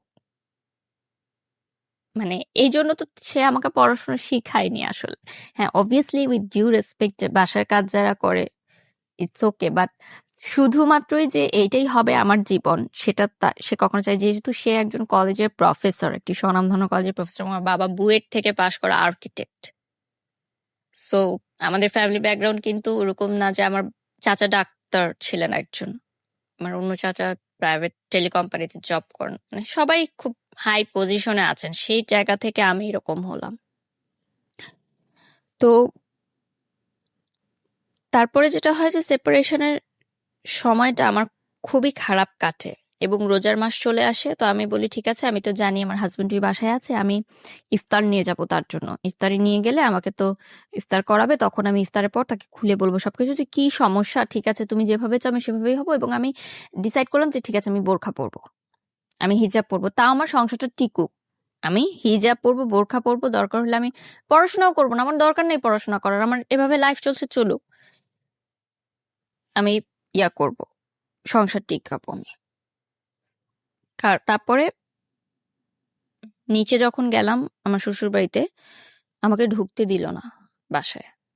তো আমি দারোয়ানকে ইফতারের বাটিগুলো দিয়ে আমি তার পাশের গলিতেই ছিলাম, যে হয়তো আমাকে ফোন দিবে, অ্যাটলিস্ট আজানের আগে তো ফোন দিবেই। কারণ আমরা মানে একটা আননোন পার্সনও যদি ইফতারের সময় আপনার দরজায় আসে, আপনি কি করবেন? তাকে ইফতারি করতে দিবেন, সে যতই খারাপ মানুষ হোক না কেন। আপনি তাকে এক গ্লাস পানি দিবেন, ইফতার করতে দিবেন রোজা ভাঙার জন্য।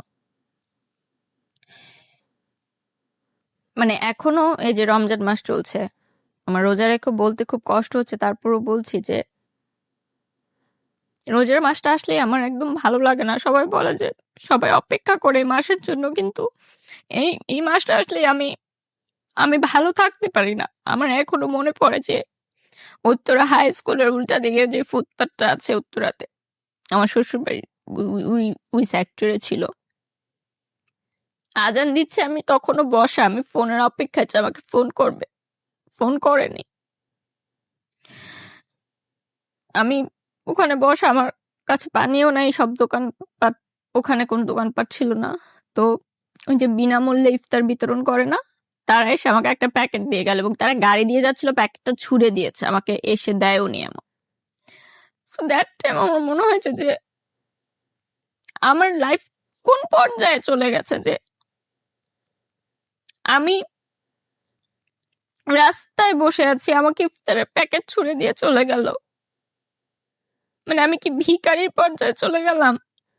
আমার জীবনটা তাহলে কোথায় গেল? এবং আমার হাজবেন্ড, যার সাথে আমি 3-3.5 বছর সংসার করেছি, তার কি একটু বাদলো না যে আমি ইফতারটা করেছি কিনা, আমি পানিটা খেয়েছি কিনা?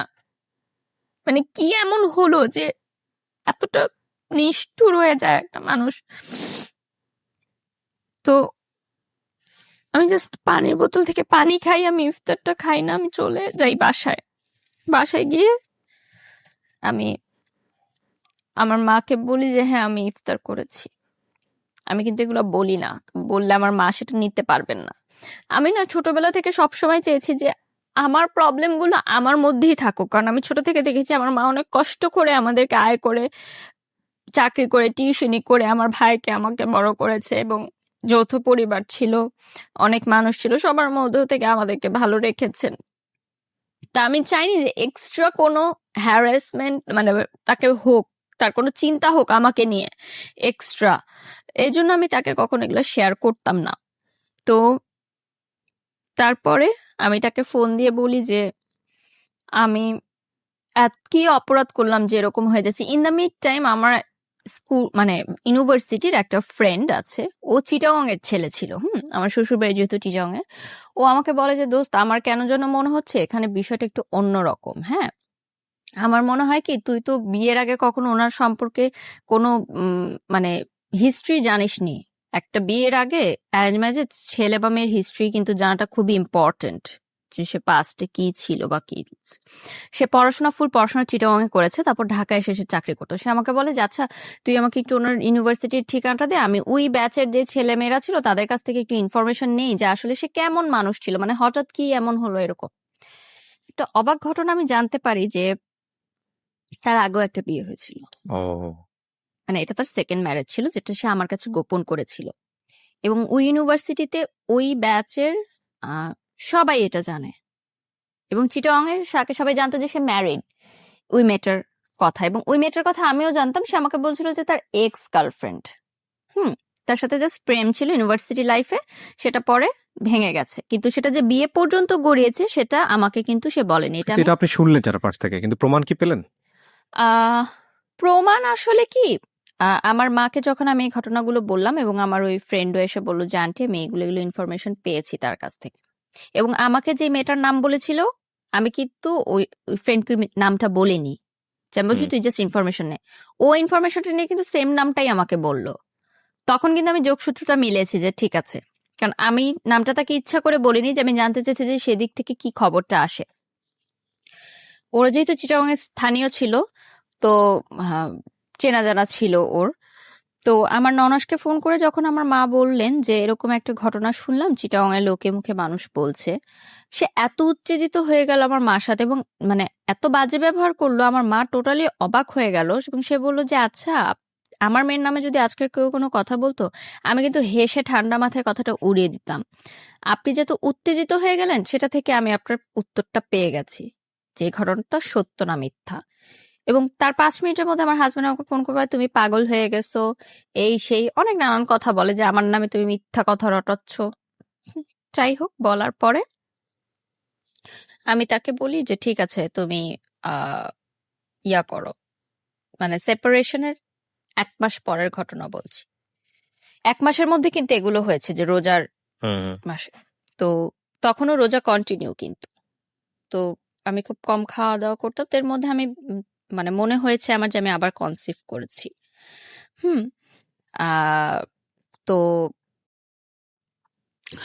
আমি তাকে যখন বলি এটা, দেখা হয়, আমি তাকে বলি যে আপনার সাথে আমার কিছু জরুরি কথা আছে, আমি একটু আপনার আপনি সাথে করে দেখা বলতেন। আপ- আমি একটু আপনার সাথে দেখা করতে চাই। তো ওই যে বলতাম যে হাজব্যান্ড ওয়াইফের যে সম্পর্কটা, ওটা প্রায় ছিল না বললেই চলে, বাট একদমই টোটালি ছিল না সেটা তো না। তো কনসেপ্ট যখন আমি করি, তখন আমি চিন্তা করি যে এটা আমার মনে হয় আমার হাজব্যান্ডকে জানানো দরকার, যে মানে ডাউট করছি, তখনও শিওর না। তো সে আমাকে এত মানে খারাপ একটা কথা বলে যে, মানে সে আমাকে বলে যে এই বাচ্চাটা আমার না, এটা হয়তো অন্য কারো। মানে ওই কথাটা আমাকে এতটা হিট করে, সেই মুহূর্তে আমি ডিসিশন নেই যে আমি এই সংসার আর করব না। তার আগ মুহূর্ত পর্যন্ত কিন্তু আমি এই ডিসিশনটা নেইনি।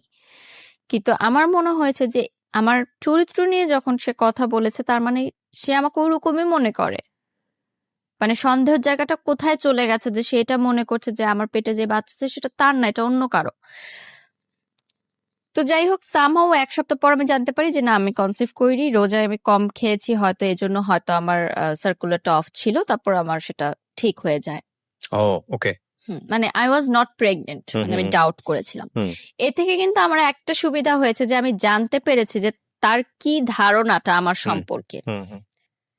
এবং সে আমাকে মানে আরেকটা কথা বলেছে যে তুমি কি দিয়েছো আমাকে, লাইফ নাথিং, মানে আমি তাকে কিছুই দেইনি। সম্পর্কের শেষ পর্যায়ে এসে এই জিনিসগুলো খুব কমন। হ্যাঁ, কিছুই এই দেইনি যোগ তাকে। বিয়োগের হিসেবগুলো খুব কমন। মানে দুপক্ষকে খুব ব্লেম করে যে আসলে তোমাকে পেয়ে আমার লাইফে কি হয়েছে, কিছুই হয়নি, and of thing is zero, and the thing is that both side থেকে মনে হয় শূন্য। এগুলো খুব কমন আপনার লাইফে যেটা এসছে, সেটা মোস্ট কমন স্টোরি। যারা ব্রেকআপের ক্ষেত্রে চলে যায় বা সম্পর্কে ডিভোর্সের ক্ষেত্রে চলে যায়, খুব কমন। আমাদের এই অনুষ্ঠানটি আপনারা একযোগে শুনতে পাচ্ছেন আমাদের ইউটিউব চ্যানেলে। আমাদের ইউটিউব চ্যানেলটি হচ্ছে www.youtube.com/dfm904। আমার মনে হয় অ্যাড্রেস বারে গিয়ে কষ্ট করার কোনো দরকার নেই। আপনি ইউটিউবে গিয়ে ঢাকা FM 90.4 নামে সার্চ করলে আমাদের চ্যানেলটি পেয়ে যাবেন। প্লিজ সাবস্ক্রাইব করতে ভুলবেন না। সাবস্ক্রাইব করার পরে নোটিফিকেশন বাটনটি অন করে নেবেন। সো আমরা ছোট্ট একটা বিরতির পর আবারও ফিরে আসছি, সাথেই থাকুন।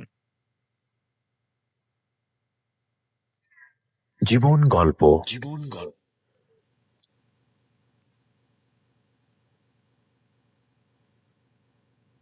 Love, hate, challenge, motivation, lies, truth, impossible, virtue, morality, something beyond entertainment.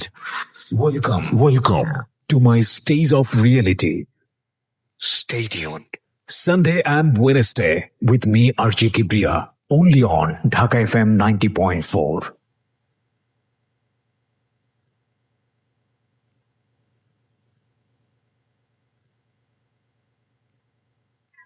জীবন গল্প। ওয়েলকাম ব্যাক ওয়ান্স এগেইন প্রিয় শ্রোতা, আপনারা শুনছেন জীবন গল্প। আমি আরজি কিবরিয়া আপনার সঙ্গে রয়েছি, এবং কথা না বাড়িয়ে আমার যিনি গেস্ট আছেন তার কাছেই ফিরতে চাই। আর আমাদের এই অনুষ্ঠানটি আপনারা একযোগে শুনতে পাচ্ছেন আমাদের ইউটিউব চ্যানেলে। আমাদের ইউটিউব চ্যানেলটি হচ্ছে www.youtube.com/dfm904। আমার মনে হয় অ্যাড্রেস বারে গিয়ে কষ্ট করার কোনো দরকার নেই। আপনি ইউটিউবে গিয়ে ঢাকা FM 90.4 নামে সার্চ করলে আমাদের চ্যানেলটি পেয়ে যাবেন। প্লিজ সাবস্ক্রাইব করতে ভুলবেন না। সাবস্ক্রাইব করার পরে নোটিফিকেশন বাটনটি অন করে নেবেন। ওকে, আমরা যেখানটায় ছিলাম তারপর। আমার মনে আছে তারপর প্রায় 5-6 মাস আমি ঘর থেকে বের হইনি। একটা 4 দেয়ালের ঘরেই আমি ছিলাম, এবং মানে আমি জানতাম না যে সূর্য কখন উঠছে, সূর্য কখন ডুবলো। দিনের কোনো হিসাব থাকতো না আমার। মানে আমি এতটা মানসিকভাবে ভেঙে পড়লাম যে প্রথম যাকে ভালোবাসলাম তাকেও পেলাম না। সেই ভালোবাসা ভুলার জন্য যে বিয়েটা করলাম সেটাও আমার টিকলো না। তো এত বছর ধরে মানে 23 ইয়ার্স তখন আমার মানে হবে, আমি নো অ্যাচিভমেন্ট, আমার কোনো ইনকাম নাই। ওই টাইমটায় কিন্তু আমার ফ্রেন্ডরা অলরেডি ভার্সিটি কমপ্লিট করে মানে অ্যাটলিস্ট কিছু একটা করছে পার্ট টাইম বা রাইট। কিছু। আমি সিদ্ধান্ত নিই যে না, এভাবে 5 মাস থাকার পর আমার মনে হয় যে আমি খুব মেন্টালি ডিপ্রেসড, আমি ব্রোক ডাউন এবং আমাকে মুভ অন করতে হবে। তো আমার যে মালয়েশিয়াতে যে আমার ভাইয়া ছিলেন উনি আমাকে বললেন যে, এবং আমার ফ্যামিলি থেকেও বললেন যে তুমি আহ, বিদেশে চলে যাও পড়াশোনা করতে, it will be better for you, মানে মাস্টার্স করতে। কারণ আমার রিলেটিভসরা বাংলাদেশে যেরকম হয়, রিলেটিভদের হাজারো প্রশ্ন, কি হয়েছে, মেয়ে কেন এখনো বাপের বাড়িতে থাকে, হাজবেন্ড কোথায়, নিজের ঘরের খাবার নাই, অন্য জিনিস নিয়ে টেনশনে ফ্যামিলি আছে। প্রোগ্রামে কেন অ্যাটেন্ড করছে না, হাজবেন্ড হুম। ওয়াইফ সহ এভরিথিং। অ্যান্ড আমরা যেহেতু স্থানীয় ছিলাম, সো বুঝতো যে আমার হাজবেন্ড আর বাসায় আসে না এই বাসায়, সো এলাকার মধ্যেও কিন্তু একটা কথাবার্তা শুরু হয়ে গেছিল যে মনে হয় মেয়ের তালাক হয়ে গেছে। তখনও কিন্তু স্টিল আমার ডিভোর্স হয়নি। তো সেই সময়টা আমি চিন্তা করলাম যে আমার হাতে কোনো টাকা নেই, আমি কি করব। তো আমার বললাম যে স্কলারশিপ আমি পেতাম। তো আমার লাস্ট স্কলারশিপে যে টাকাটা আমাকে 3,500 করে টাকা দেওয়া হতো বোর্ড থেকে, সেই টাকাটা আমি তুললাম। তোলার পর আমি মনে করলাম যে আমি, আমার মাই বললো আমার ফ্যামিলি থেকে যে নাচের ক্লাসটা আবার কন্টিনিউ করতে। তো কি মানে তখনও ডিভোর্স হয়নি? না, সেপারেশন। ওকে। কারণ এভাবে ঘরে থাকলে তো আমি পাগল হয়ে যাব। তখন আমার ভার্সিটি কিন্তু সেমিস্টার শেষ, জাস্ট থিসিস পেপার বাকি, ওটা কিন্তু বাসায় বসেই করতে হচ্ছে আমার। তো নাচের ক্লাস কন্টিনিউ শুরু করলাম। শুরু করার পর তখন আর্নিংটাই আমার কাছে মেইন ছিল। তো বিদেশে যাব পড়ালেখা করতে, এরকম একটা প্রিপারেশন নিলাম। মালয়েশিয়াতে যাব, স্টুডেন্ট ভিসা প্রসেসিং করতে বেশ কিছু টাইম লাগে। সেই টাইমের মধ্যে আমি নাচটা শুরু করি আবার, এবং ফটোশুটও শুরু করি। যে কাজগুলো আমি এর আগে না করে দিয়েছিলাম সেগুলো শুরু করি। একটা কথা এখানে মেনশন করা জরুরি যে সেই সময় মিডিয়ায় কাজ করাটা ইম্পর্টেন্ট ছিল না, আমার জন্য ইম্পর্টেন্ট ছিল টাকাটা। আমার চলতে হবে, আমার টাকাটা লাগবে, এবং আমি স্টুডেন্ট ভিসার জন্য যেই সব প্রিপারেশনের খরচ লাগছে, যাওয়া আসা বা টুকটাক যে খরচ, ওগুলো চাচ্ছিলাম যে আমি দিই। বড় অঙ্কের টাকাটা আমার পরিবার থেকেই দেওয়া হয়েছে, আমার মা যথেষ্ট সহযোগিতা করেছে সেদিক থেকে। তো আমার সেই সময় আমি এমনও দিন গেছে যে 500 টাকার জন্য আমি নাচ করেছি, আমি 1,000 টাকার জন্য 20টা শাড়ি পরেছি। মানে that time quality was not a matter, work was not a matter, remuneration was just a number for me. That time আমার বিজি থাকতে হবে, which is very important, যে বিজি থাকলে আমি ভুলে থাকতে পারবো সবকিছু, এবং আমার আর্নিংও হচ্ছে। সো আমি দেখলাম ভালো, সবাই অনেক ভালো রেসপন্স করছে আমাকে, আমার নাচ নিয়ে ভালো রেসপন্স করছে, শুট নিয়ে ভালো রেসপন্স করছে, আমি ভালো কাজের অফার পাচ্ছি। অবশ্যই অনেক বাজে প্রস্তাবের সম্মুখীন আমার হতে হয়েছে যখন একটা নতুন মেয়ে মিডিয়াতে কাজ শুরু করে, যে কোনো সেক্টর, আমি শুধু মিডিয়ার দোষ দিব না। অনেকে সেটার মানে বাজে ফায়দা নিতে চায়, যেটাকে বলে হয়তো তারা মিডিয়া রিলেটেডও না, কিন্তু মিথ্যা প্রলোভন দেখায়, সেই প্রলোভনে অনেক মেয়ে ফাঁদে পা দিয়ে দেয়।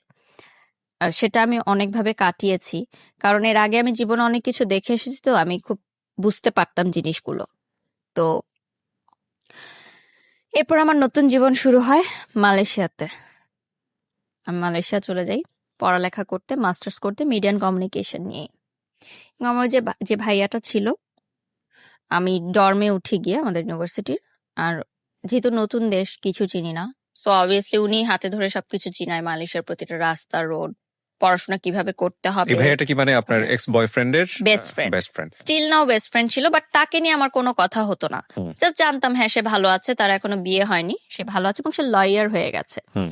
এখানে একটা টুইস্ট হচ্ছে যে মালয়েশিয়াতে যাওয়ার আগে, স্টুডেন্ট ভিসা নেওয়ার আগে, যখন আমি এয়ারপোর্টটা পার হব, আমার কিন্তু পাসপোর্টে আমি মানে সিঙ্গেল করেছিলাম পাসপোর্টটা, সো তার আগে আমার ডিভোর্স দেওয়াটা জরুরি ছিল।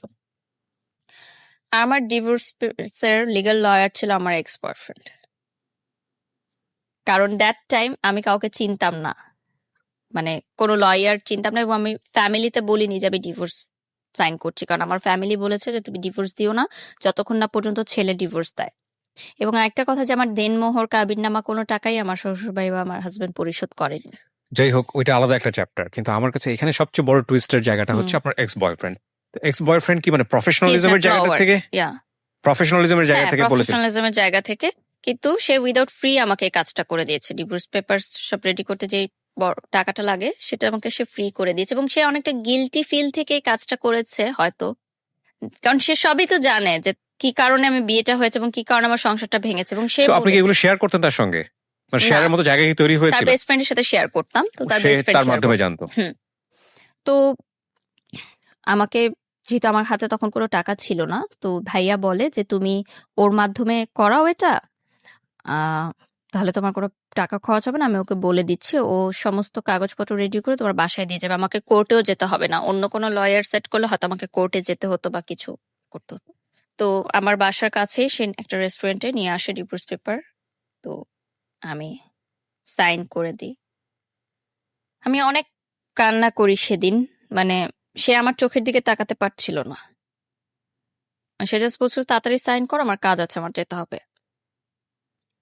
মানে আমি সেদিন প্রথম লাইফে এত বছরে তার সাথে মানে একটু লাউড কথা বলেছি যে আমি এখানে ডিভোর্স পেপার সাইন করতেছি আর তোমার এখনো কাজের তাড়া, তুমি কি বুঝতে পারছো আমার জীবনটা এলোমেলো হয়ে গেছে তোমার জন্য? ও সে আমার চোখের দিকে তাকাতে পারছিল না, একবারও সে তাকায় নাই, আমার দিকে মুখ তুলেও সে তাকায় নাই, এবং মানে এমন একটা অ্যাটিটিউড করছিল যে সে চিনে না আমাকে, আমি কে। সে একজন লয়ার, আমি তার ক্লায়েন্ট। তো ডিভোর্স পেপার সাইন করার পর আমি মানে বাসার গেট পর্যন্ত ঢুকে আমাদের সিঁড়ি ঘর থেকে আবার দেখা যায় যে সিঁড়ি দিয়ে উপরে উঠছি কিনা, সিঁড়ি ঘরে একটা জানালা আছে, তো আমি জানালা দিয়ে দেখি সে নিচে দাঁড়িয়ে আছে, দেখার জন্য আমি যে সিঁড়ি দিয়ে উপরে উঠছি কিনা উপরে। তো উপরে ওঠার পর আমি তাকে ফোন দিই, আমি বলছি, কি ব্যাপার, তুমি তাকিয়েছিলা কেন? আমি জাস্ট দেখতে যাচ্ছিলাম তুমি সেফলি ঘরে পৌঁছালো কিনা।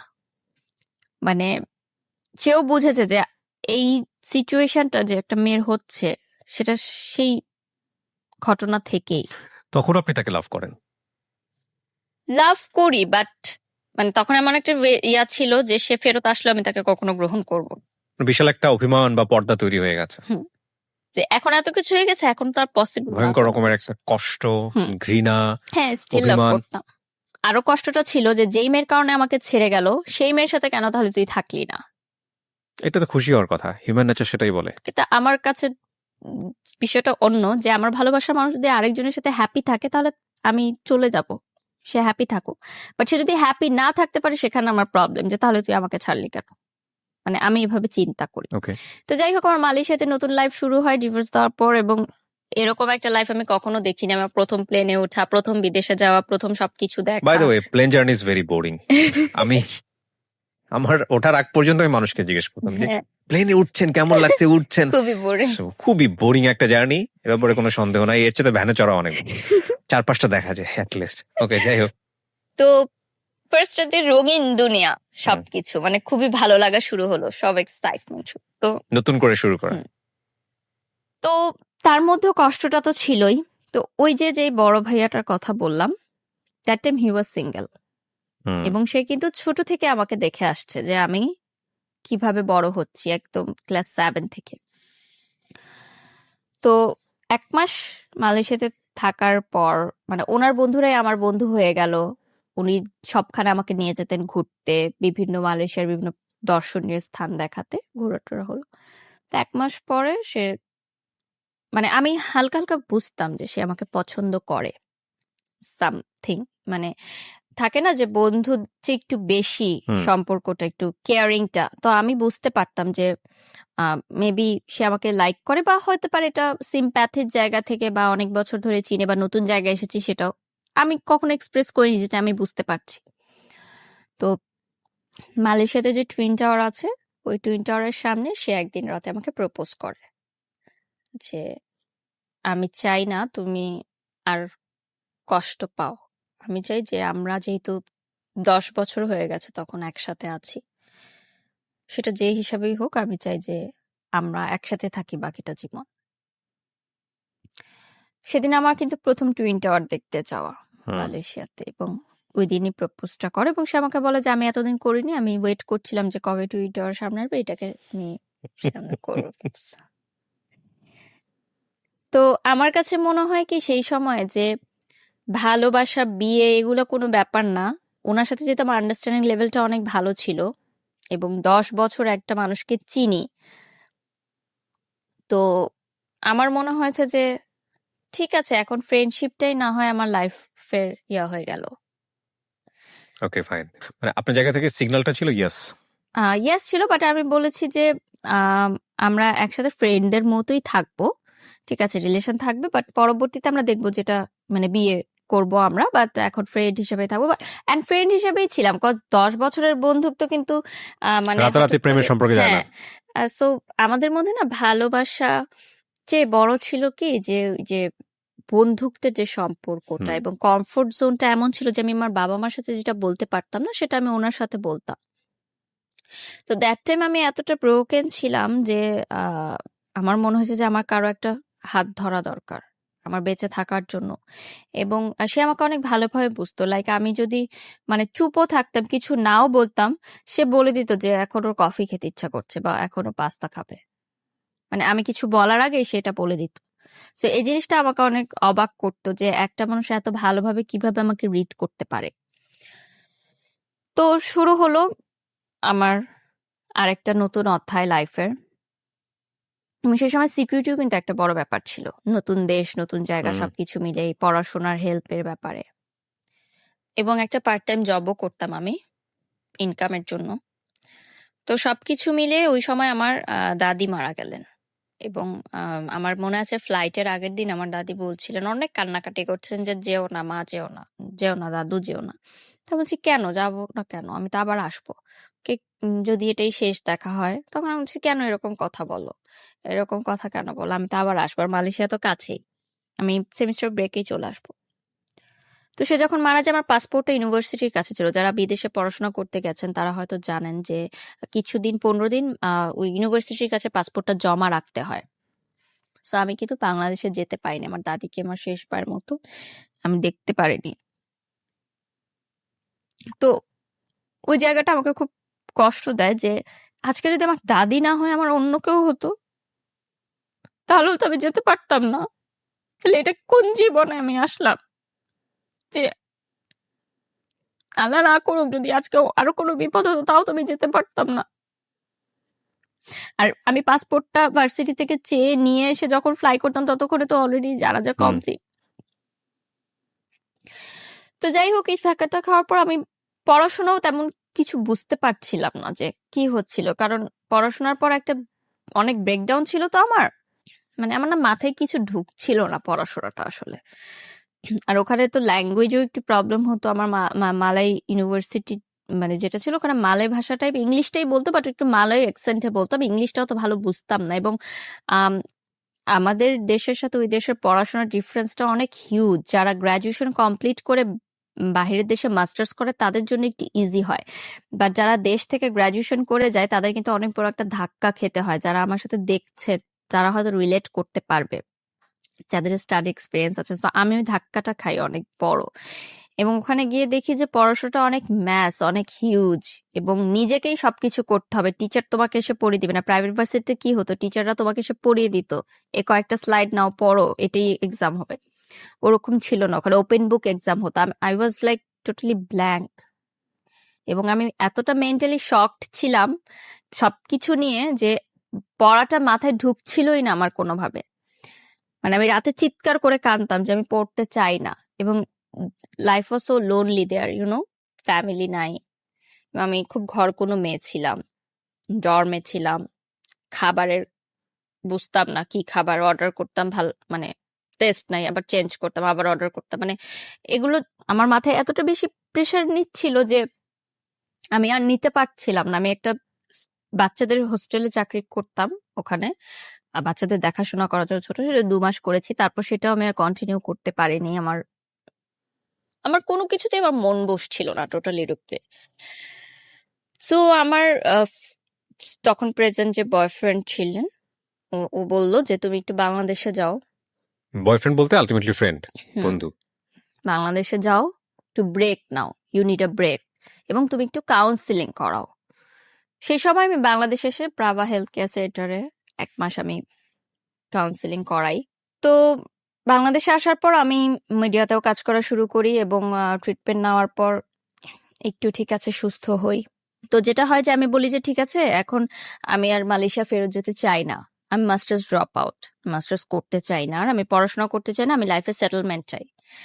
এবং আমি আমার ফ্যামিলি থেকে বলে যে স্বাভাবিকভাবেই তখন যে বয়সটা আমার ছিল, মানে 25 আগে বলছি, যে 24 বছরের কথা বলছি, মানে 1 বছর বা তার 1.5 বছর আগের কথা। আমি বলি যে আমি কমিটমেন্ট চাই, বাসায় বলো বিয়ের জন্য, কারণ আমি চাই না যে সেকেন্ড টাইম আমার বিয়ে নিয়ে কোনো প্রবলেম হোক, এবং যদি বিয়ে পর্যন্ত না গায় আমি কন্টিনিউ করব না, এরকম আমার একটা থিঙ্কিং ছিল। যেহেতু আমার ডিভোর্স আছে, এবং আপনি জানেন ডিভোর্সি মেয়েদেরকে পরের বার বিয়ে করতে হলে কতটা বেগ পেতে হয় বাংলাদেশের আমি জানি না, মানে I don't have any experience. মানসিকতার, মানে প্রেক্ষিতে, মানে সামাজিকতার ইয়াতে। ছেলেকে যতটা বেগ পেতে হয় তার চেয়ে অনেক গুণ বেশি বেগ হুম, পেতে হয়, এটা আমি বিশ্বাস করি। সেটাই। হ্যাঁ, তো যেটা হয় যে আমার সে বাসায় যখন বলে, বাসা থেকে স্ট্রেট না বলে দেয় যে পসিবল না, কারণ আমি ডিভোর্সি, 1, 2 হচ্ছে সে মিডিয়ায় কাজ করে। ওর বাসা থেকে না করে দেয়। তারপরও মিডিয়ায় কাজ করে, এটা কিন্তু শুধু মেয়েদের সমস্যা নয়, এটা ছেলেদেরও সমস্যা। মানে মিডিয়ার মানুষ মানে মিডিয়ার মানুষ মানেই ধরে নেওয়া হয় যে এদের ঝামেলা আছে এবং সংসার টিকে না। সংসার টিকে না। এটা আসলে সংসার টিকে না বলতে যেটা যে শুধু তা না, মানে ক্যারেক্টারগত ব্যাপারও বলা হয়। এটা আমি বলছি না যে মিডিয়ার সবাই ধোয়া তুলসীর পাতা, নট লাইক তাতে দিস। একটা প্রকাশ হয় বেশি। এক্স্যাক্টলি, ফোকাসড হয় অনেক বেশি। আমাদের এই অনুষ্ঠানটি আপনারা একযোগে শুনতে পাচ্ছেন আমাদের ইউটিউব চ্যানেলে। আমাদের ইউটিউব চ্যানেলটি হচ্ছে www.youtube.com/dfm904। আমার মনে হয় অ্যাড্রেস বারে গিয়ে কষ্ট করার কোনো দরকার নেই, আপনি ইউটিউবে গিয়ে ঢাকা FM 90.4 নামে সার্চ করলে আমাদের চ্যানেলটি পেয়ে যাবেন। প্লিজ সাবস্ক্রাইব করতে ভুলবেন না, সাবস্ক্রাইব করার পরে নোটিফিকেশন বাটনটি অন করে নেবেন। সো আমরা ছোট্ট একটা বিরতির পর আবারও ফিরে আসছি, সাথেই থাকুন। জীবন গল্প।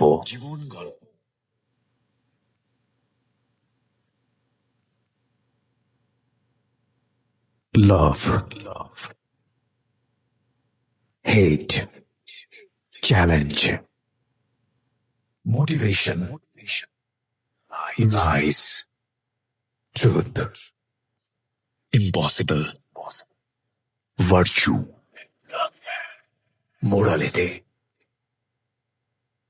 something beyond entertainment. Welcome to my stage of reality. Stay tuned. Sunday and Wednesday with me, RJ Kibriya, only on Dhaka FM 90.4.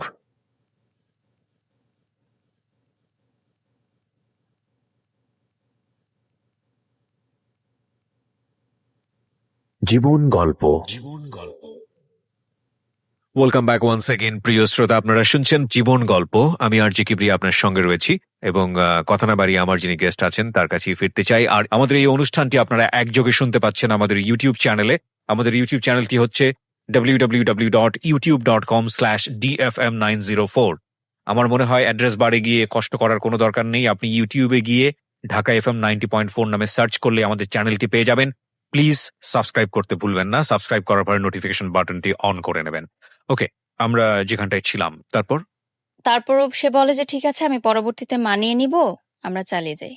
তো মানিয়ে নেওয়ার বিষয়টা আসলে পরবর্তীতে আর সে মানিয়ে নেওয়াটা আমি দেখলাম যে তার কিন্তু তখন মাস্টার্স কমপ্লিট, এবং সে অলরেডি ব্যবসা করছে, তার বাবার ব্যবসাটাই সে দেখে। এবং যেটা হলো যে একটা টাইমে আমি বুঝতে পারলাম যে সে আমার জন্য বিয়ে করতে পারছে না, তার বিয়েটা আটকে আছে শুধুমাত্র আমার জন্য, তার ফ্যামিলি থেকে বিয়ের চাপ দিচ্ছে, সে আমাকেও ছাড়তে পারছে না। এবং একটা টাইমে গিয়ে আমি বুঝলাম যে এটা আসলে লাভ না, এটা আসলে সিম্প্যাথি ছিল, একটা করুণা ছিল। সে ছোট থেকে আমাকে যেভাবে দেখে এসেছে, তার একটা করুণা সৃষ্টি হয়েছে আমার জন্য, যে সেই করুণা থেকে সে আমার সাথে রিলেশনে গেছে। That was not love. Same thing again. কারণ লাভের যেই সম্পর্কগুলো থাকে, বয়ফ্রেন্ড গার্লফ্রেন্ডের যে সম্পর্কটা থাকে, সেটা ছিল না। কিন্তু হই হলো পার্টি মাস্তি, ফ্রেন্ড দোস্ত, তুই ডাকতাম আমি তাকে। মানে একটা টাইম যাওয়ার পর আমি মনে হচ্ছে যে ওই ক্লাস 7-এর প্রেমটা কিন্তু আমি আর পাইনি। মানে ওই প্রেমটাই আমাকে নাড়া দেয়। যে আমি তো প্রেম ওভাবেই করতে চেয়েছি যে তার বাসার সামনে দিয়ে গেলে আমার হার্টবিট বেশি হবে, তার নামটা শুনলে আমার মানে অস্থির লাগবে, তার জন্য আমি অলওয়েজ ওয়েট করবো। আমি জানি না এই অসহ্য যন্ত্রণাগুলো মানুষ কেন এতটা পছন্দ করে, ভয়ঙ্কর যন্ত্রণাজনক তো জিনিস। মনে হলো যে এটা শুধু বন্ধুত্ব, ফ্রেন্ডশিপ এন্ড মানে একটা বলে না লাইফ এন্ড লাভের মধ্যে কিন্তু একটা খুব চিকুন একটা লাইন আছে। ওকে, সেই লাইনটা কিন্তু অনেকে বুঝতে পারে না, অনেকে লাইকটা কিন্তু লাভ মনে করে, বাট এটা কিন্তু পরবর্তীতে গিয়ে মানুষ রিয়েলাইজ করে যে টু থিংস আর ডিফারেন্ট, এবং এটাকে এক করাটা কিন্তু বোকামি। কারণ লাইক নিয়ে আসলে বেশি দিন চলা যায় না। একটা মানুষকে পছন্দ করেন সেটা নিয়ে আসলে সংসার করা যায় না। তো সামহাও যেটা আমি বুঝতে পারলাম যে আমার তরফ থেকে এবং তার তরফ থেকেও জিনিসটা মিউচুয়ালি আন্ডারস্ট্যান্ডিং এ জিনিসটা হলো যে ঠিক আছে, আমি অন্য জায়গায় ট্রাই করব, আমি অন্য জায়গায় বিয়ের জন্য দেখবো, তুমি তোমার বিয়ের জন্য দেখো। এর মধ্যে তার বাবা মার সাথে আমার একবার সিটিং হয়। তার বাবা মা আমাকে মানে বলে যে আমাদের ফ্যামিলিতে এরকম কোনো ইয়া নেই যে ডিভোর্সি মেয়ে আমরা বিয়ে দেওয়াই, এবং তুমি একসময় নাচ করতে, মিডিয়াতে কাজ করো, এখনো বিয়ের পর মিডিয়াতে কাজ করতে পারবে না, হিজাব পড়তে হবে এবং ডিভোর্সি ব্যাপারটা এটা গোপন রাখতে হবে ফ্যামিলির কাছ থেকে, যেটা পসিবল না আমার পক্ষে। কারণ সোশ্যাল মিডিয়ার যুগে কিন্তু এখন কোনো কিছু গোপন থাকে না। যেহেতু আমি আমার হাজবেন্ডকে নিয়ে অনেক পিকচার শেয়ার করতাম, এবং স্টিল 4 ইয়ার্স হয়ে গেছে আমার ডিভোর্সের, এখনো মানুষজন ছবি আমি কোনো একটা ছবি পোস্ট করলে সেখানে আমাকে প্রচুর বাজে মন্তব্য পেতে হয় মানুষজনের। আজকের এই এপিসোডটা দেখার পর হয়তো অসংখ্য যারা বাজে বাজে কমেন্ট আসবে, অসংখ্য বাজে মন্তব্য কমেন্ট আসবে। করতেন তারা হয়তো কিছুটা হলেও বুঝবেন যে এমনও আমাকে শুনতে হয়েছে যে হাজবেন্ডের টাকায় 4 বছর প্রাইভেট ইউনিভার্সিটিতে পড়ে তারপর ছেড়ে দিয়েছে। না, আমি যে কথাটা বললাম যে অসংখ্য বাজে মন্তব্য আসবে, হুম। বাজে মন্তব্য আসবে, কিছু থাকে না যে বোঝেই না, হুম হুম হুম। জাস্ট একটু দেখেছে, দেখেই ওখানেই কমেন্টস করা শুরু।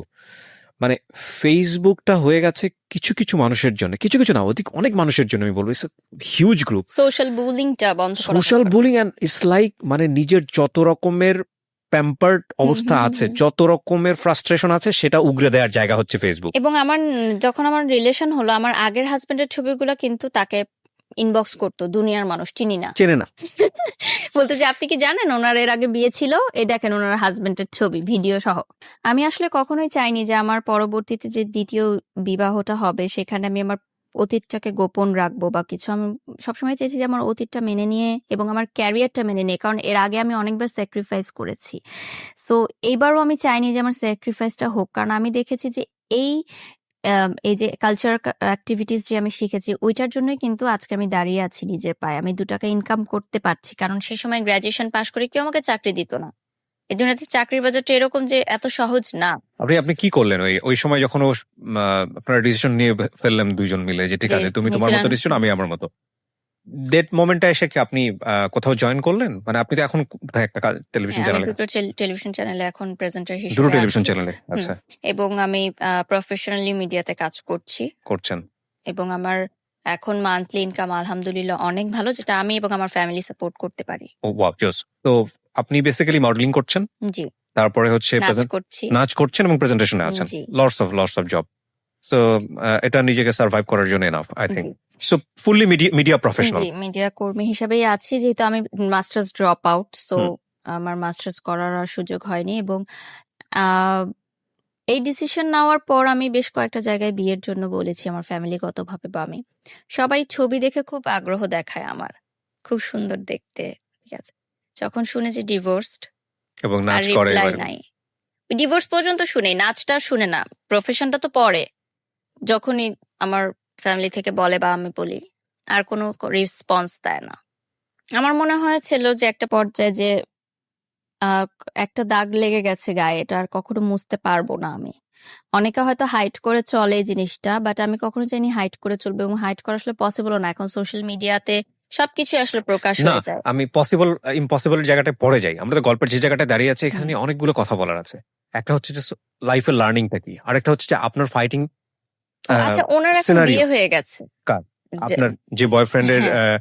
যে তা- লয়ার যে ছিল, না না না, তাহলে প্রেজেন্ট যে ছিল, মানে যার আচ্ছা ও সাথে বিয়ে mutual করে নিয়েছে, understanding, ঠিক আছে, এটা হ্যাঁ, কয়েক মাসের এটা মধ্যে তার বিয়ে হয়ে গেছে। এইটা আমার আসলে খুব বেশি কনসার্নও না, কিন্তু যে মানুষটার জন্য আপনার এই লাইফটা বলা মানে যেতে পারে। আই এম হ্যাপি, কারণ কি যে আমার জন্য একজনের লাইফ আটকে ছিল, তো ঠিক আছে, সে এখন হ্যাপিলি ম্যারিড আছে। আমি তাকে উইশও করেছি তার বিয়ের দিনে, ফাইন, এটা আপনাকে খুব একটা পেইন দিবে না আমার ধারণা, কারণ আপনি অন্তত এই ঘটনার ভিতর দিয়ে কারণ আমি ততটুকু ম্যাচিউর মিউচুয়ালি হয়েছেন। তো ছিলাম, আমি তো জানতাম Right. যেটা আমার হবে না, so I was mentally prepared. তার মানে দেখেন ওনার 25 বছরের জীবনে কত ধরনের অভিজ্ঞতা। একটা হচ্ছে যে সবচেয়ে ভালো কাছের বন্ধুটাও কিন্তু শুধুমাত্র এই ডিভোর্স তকমার কারণে কিন্তু তার লাইফে আসেনি। সো এটা কত ভয়ঙ্কর একটা ব্যাপার, আমাদের সোশ্যাল স্টিগমা বলি বা সোশ্যাল ট্যাবু বলি বা যাই বলি না কেন, এটা কত ভয়ঙ্কর একটা ব্যাপার। আচ্ছা, এই প্রসঙ্গে যাওয়ার আগে আমি আরো কয়েকটা বিষয় একটু ক্লিয়ার হতে চাই যেই ছেলেটাকে ভালোবেসে জীবনটা এরকম হলো, তার কি অবস্থা? সে এখন ভালো নেই। মানে সে আমার কি বিয়ে শাদী কথা করেছে? হয় না, তার কোনো রিলেশনই হচ্ছে না এখন টোটালি। সে খুবই একাকিত্ব আছে এবং তার মানে প্রফেশনেও সে ভালো করতে পারছে না এবং সে আমাকে কয়েকদিন আগে ফোন করে বলেছে যে আমার অভিশাপের কারণে নাকি তার জীবনটা এমন হয়েছে। No, we are kidding boss. No, it's okay. সে অনেক ভালো করবে। কজ বাট আমি আমি সবসময় দোয়া করি যে দোয়া সে করি, ভালো কারণটা থাকুক। হচ্ছে কি ওই সময়টা বা ওই বয়সটা আসলে জাজমেন্টে যাওয়ার বয়স না, এবং কিন্তু সে কিন্তু সবচেয়ে ভালো রোলটা প্লে করেছে আপনার যখন সংসারটা হয়েছে তখন, আমি মনে করি। হুম, কজ ওই সময়টাতে সে আপনাকে যদি ইমোশনালি, যেটা আপনি বলেছেন, ইমোশনালি আমি ব্ল্যাকমেইল চলে করতো, যেতাম হয়তো। ডেফিনেটলি চলে যেতেন। এবং আমার ধারণা আপনার গল্প শুনে যে ও যদি এসে এখনো আপনার সামনে দাঁড়ায়, আপনি আপনি ঠিক থাকতে পারবেন না। হ্যাঁ, আমি পারবো না, আমি পার- জানি। পারবেন না, ডেফিনেটলি পারবেন না। জীবনে কিছু লাভ থাকে, সবারই থাকে কম বেশি এরকম, এইরকম দুই একটা লাভ, এইটা ইজ কোয়াইট এক্সেপশনাল। তবে আমি আপনার সাথে ওই জায়গাটায় দ্বিমত পোষণ করি যে এই ধরনের মানুষরা জীবনে এসে সংসার জীবনে কতটুকু সুখী হয় আমি জানি না। তবে এটা যদি এরকম হতো যে এই ভালোবাসার জায়গাটা সারা জীবন শ্রদ্ধার জায়গাতেই আছে, এই ভালোবাসার জায়গাটা সারাটা জীবন এক্সপেক্টের জায়গাতেই আছে, কিন্তু জীবনে কোনো ক্ষতি করেনি, অদ্ভুত সুন্দর একটা জায়গাতে আছে, রেসপেক্টের জায়গাতে আছে, তাহলে একটা অনবদ্য সুন্দর একটা গল্প হতে পারত। কিন্তু এটা আপনার এই ম্যাচিউর বয়সে আসার কারণে জীবনটা যেটা হয়েছে, এবং যে সবচেয়ে বড় ক্ষতিটা হচ্ছে এডুকেশন। তবুও আপনি দাঁড়িয়ে গেছেন আমি বলবো, কারণ আপনার ফ্যামিলি সাপোর্ট এবং আপনার সেই এডুকেশনাল স্পৃহা ছিল বলে আপনি দাঁড়িয়েছেন। কিন্তু আপনার এই একই কেসে পড়ে বাংলাদেশের অনেক মেয়ে আছে যাদের জীবনটা একেবারে শেষ মুখ হয়ে যায়। বুজে সহ্য করছি। শুধু সহ্য না, শেষ হয়ে যায়। এবং ওই যে ফাঁসির রশির কথা বলছিলেন না, অনেকে ঝুলেও পড়ে। আরেকটা কথা হচ্ছে যে ওই যে বেবির যে কথাটা বললাম, অনেকে হুম। কিন্তু বাচ্চার কারণেও আসতে পারে না। অনেকে মানে আমি মনে করি যে যা হয় ভালোর জন্যই কিন্তু হয়। যে ১০ বছর পর আমি বুঝছি যে সেই বাচ্চাটা যদি আমি তখন নিতাম, সামহাও যদি আসতো, তাহলে কি হতো আমার এখন অবস্থা? আমি সেটা আসলে চিন্তা করে ঘুমাতে পারি না রাতে। আপনাকে আমি শেষ বেলাতে যে প্রশ্নটা করতে চাই, এই গল্পটা আজকে আপনি কেন বললেন, মানে এই লাখ লাখ মানুষের সামনে? ১ম পয়েন্ট যেটা যে আ একটা মেয়ের কখনোই আরেকজনের উপর নির্ভরশীল হওয়া উচিত নয়। ফার্স্ট অফ অল তাকে এডুকেশনের দিক থেকে তাকে প্রচুর এগিয়ে যেতে হবে, যেটা আমি এখন প্রিপারেশন নিচ্ছি। আমি মাস্টার্স করব ইন ফিউচার, যেটা আমার হয়নি করা। এবং ফাইন্যান্সিয়াল সাপোর্টটা নিজেরটা দিতে হবে। তাহলে যেকোনো ডিসিশন নেওয়াটা সহজ হবে। ট্রু। আরেকটা হচ্ছে যে কাউকে ভুলার জন্য কাউকে ইউজ না করো। যেটা আমি করেছিলাম ইউজ ছোট বলতে বয়সে। হলে শিফট না করো, এটা একটা অনেকগুলো লেসন আছে। ৩ নাম্বার, সবচেয়ে বড় কথা হচ্ছে প্রেম তো আমরা আটকে রাখতে পারবো না, এটা জীবনে আসবেই। এবং এটা বলে করে নক করে আসবে না হুম, যে তোমার ভালো লাগাটা শুরু হচ্ছে কালকে থেকে, না, নট লাইক দিস। এটা আসবেই, কিন্তু এইটা যাতে ক্ষতি না করে সেটার জন্য যে বিষয়টা খুব জরুরি সেটা হচ্ছে শেয়ারিং। আপনার ফ্যামিলিতে যদি আপনি ছেলেটাকে নিয়ে শেয়ার করতে পারতেন, হুম, হুম, বা হুম। আপনার যদি কিছু ক্লোজ ফ্রেন্ড থাকতো যাদের সঙ্গে যদি আপনি বিষয়টা শেয়ার করতে পারতেন, তাহলে আপনার ভেতরের যেই জমাট মানে ফিলিংসটা বা মানে ক্ষতি করার মতো ফিলিংসটা, এটা কিছুটা হলো মিটিগেট করা যেত। সো আমি মনে করি যে ক্লাস 5-এ ক্লাস 6-এ প্রেম চলে আসা এটা অস্বাভাবিক কিছু না, কিন্তু এটাকে দমানোর জন্য যে পদ্ধতি অবলম্বন করা হয়, হুম, হুম, হুম। ভালো করে কাউন্সিলিং না করে, না বুঝিয়ে যে বাবা এখনই বয়স হয়নি, বাবা এটা এই জিনিসটা না, এটা এরকম না, বা যে জীবন পদ্ধতির মধ্য দিয়ে আমরা তাদেরকে সন্তানদেরকে বড় করছি সেখানে জীবন পদ্ধতির মধ্যে পরিবর্তন না নিয়ে আসা, এই বিষয়গুলা অনেক বেশি হ্যাম্পার করে। তো সেক্ষেত্রে আমি আপনার ফ্যামিলির রোলটাকেও ছোট করে দেখতে চাই না, আমি মনে করি ফ্যামিলিরও একটা অনেক বড় ভূমিকা এখানে আছে। সো ৩-৪টা বিষয়, একটা হচ্ছে যে প্রথমত হচ্ছে হলো অসময়ে প্রেম, দ্বিতীয়ত হচ্ছে যে সেটাতেই সারা জীবন সেটার ভুলে থাকার জন্য বিভিন্ন জায়গাতে যাওয়া হুম, এবং হুম, হুম। সেটা আলটিমেটলি ভুলে থাকতে না পারা, এবং তৃতীয়ত হচ্ছে হলো যে এডুকেশনে ধাক্কা লাগা। এবং আমার সবচেয়ে কষ্টের জায়গাটা আজকের এই গল্প শুনে যেটা মনে হয়েছে, যে অসাধারণ ব্রিলিয়ান্ট একটা স্টুডেন্ট আপনি, কিন্তু এটা এত বেশি ক্ষতি করেছে, এই ক্ষতিটা কখনোই রিকভার হওয়ার মতো না। তবে এটা নিয়ে আমার মনে হয় আর পিছিয়ে তাকানোর কোনো সুযোগ নাই। সো আপনি কি চিন্তা করছেন, ভবিষ্যৎ চিন্তা কি এটাই, আপনি পুরোপুরি মিডিয়াতেই থাকবেন এরকমই হ্যাঁ, কোনো চিন্তা ভাবনা? মিডিয়া কর্মী হিসেবেই কাজ করব। যেহেতু আমার মানে দুঃখের সময় এটা আমাকে মানে দাঁড় করিয়েছে, আমি কখনো এটাকে ছাড়বো না। দর্শক যতদিন আমাকে গ্রহণ করে আমি কাজ করব এবং আমার কাজ করতে ভালো লাগে এখন। এবং এখন যেটা চাই যে কেউ মানে মনে হয় যে একটা সময় আমি টাকার জন্য এখানে কাজ করতাম। ডেডিকেশন দিয়ে কাজ করতাম না। প্যাশন এর জায়গাটা আমার ছিল না। বাট এখন আমার মনে হয়েছে যে এখন আমি এটাকে মানে প্যাশন হিসেবে ডেডিকেশন দিয়ে কাজ করব। ডেফিনেটলি। পরিশ্রমের সাথে। আমরা গুড উইশ করি বারিশ, আপনার বারিশ না বারিশা? বারিশা, বাট মিডিয়াতে সবাই ছোট করে ডাকতে, ডাকতে বারিশ বারিশ। হয়ে গেছে। আচ্ছা, বারিশা মানেই তো বৃষ্টি, বারিশ সমুদ্র। মানেও বৃষ্টি, সমুদ্র। ও আচ্ছা, তাহলে বারিশাটাই বলি। সো এটা একটা ভালো বিগিনিং আমি মনে করি। তবে এটা ঠিক শেষ বেলাতে এসে আমরা তো সমাজটাকে রাতারাতি পরিবর্তন করতে পারবো না। তবে আমাদের এই সমাজটাও একসময় পরিবর্তন হবে। তবে কোনো সমাজে আসলে সমস্যা বিবর্জিত সমাজ না। আমরা ইউরোপ বা ওয়েস্টার্ন কান্ট্রিতে মনে করি যেগুলো কোনো ব্যাপার না, কিন্তু ওখানে গিয়ে দেখেন ওখানকার সোশ্যাল প্রবলেম গুলো আরো হয়তো বা হুম, জটিল। হুম, হুম। তো এটা আমাদের সমাজে হয়তো এগুলো পরিবর্তন আসবে একটা সময়, এটা আমরা বিশ্বাস করি। তবে এটা ঠিক, আমি আমার জায়গা থেকে যেটা মনে করি, যে জীবন যত বেশি অভিজ্ঞতাপূর্ণ সেই জীবন তত বেশি রেসপেক্টেড।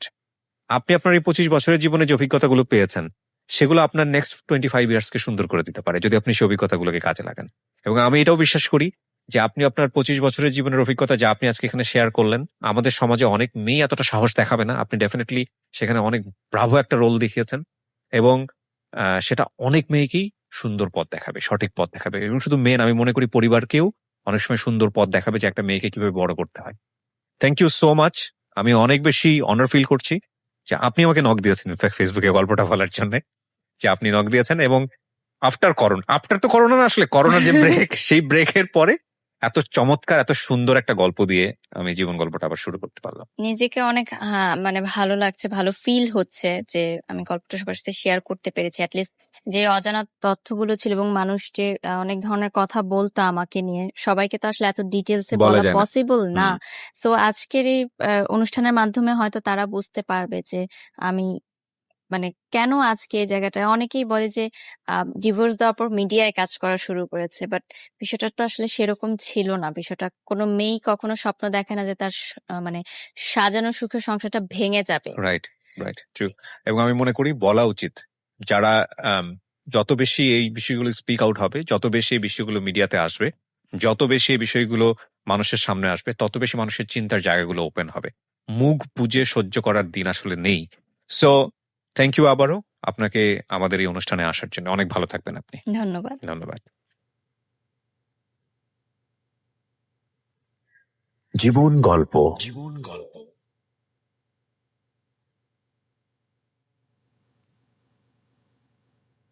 love,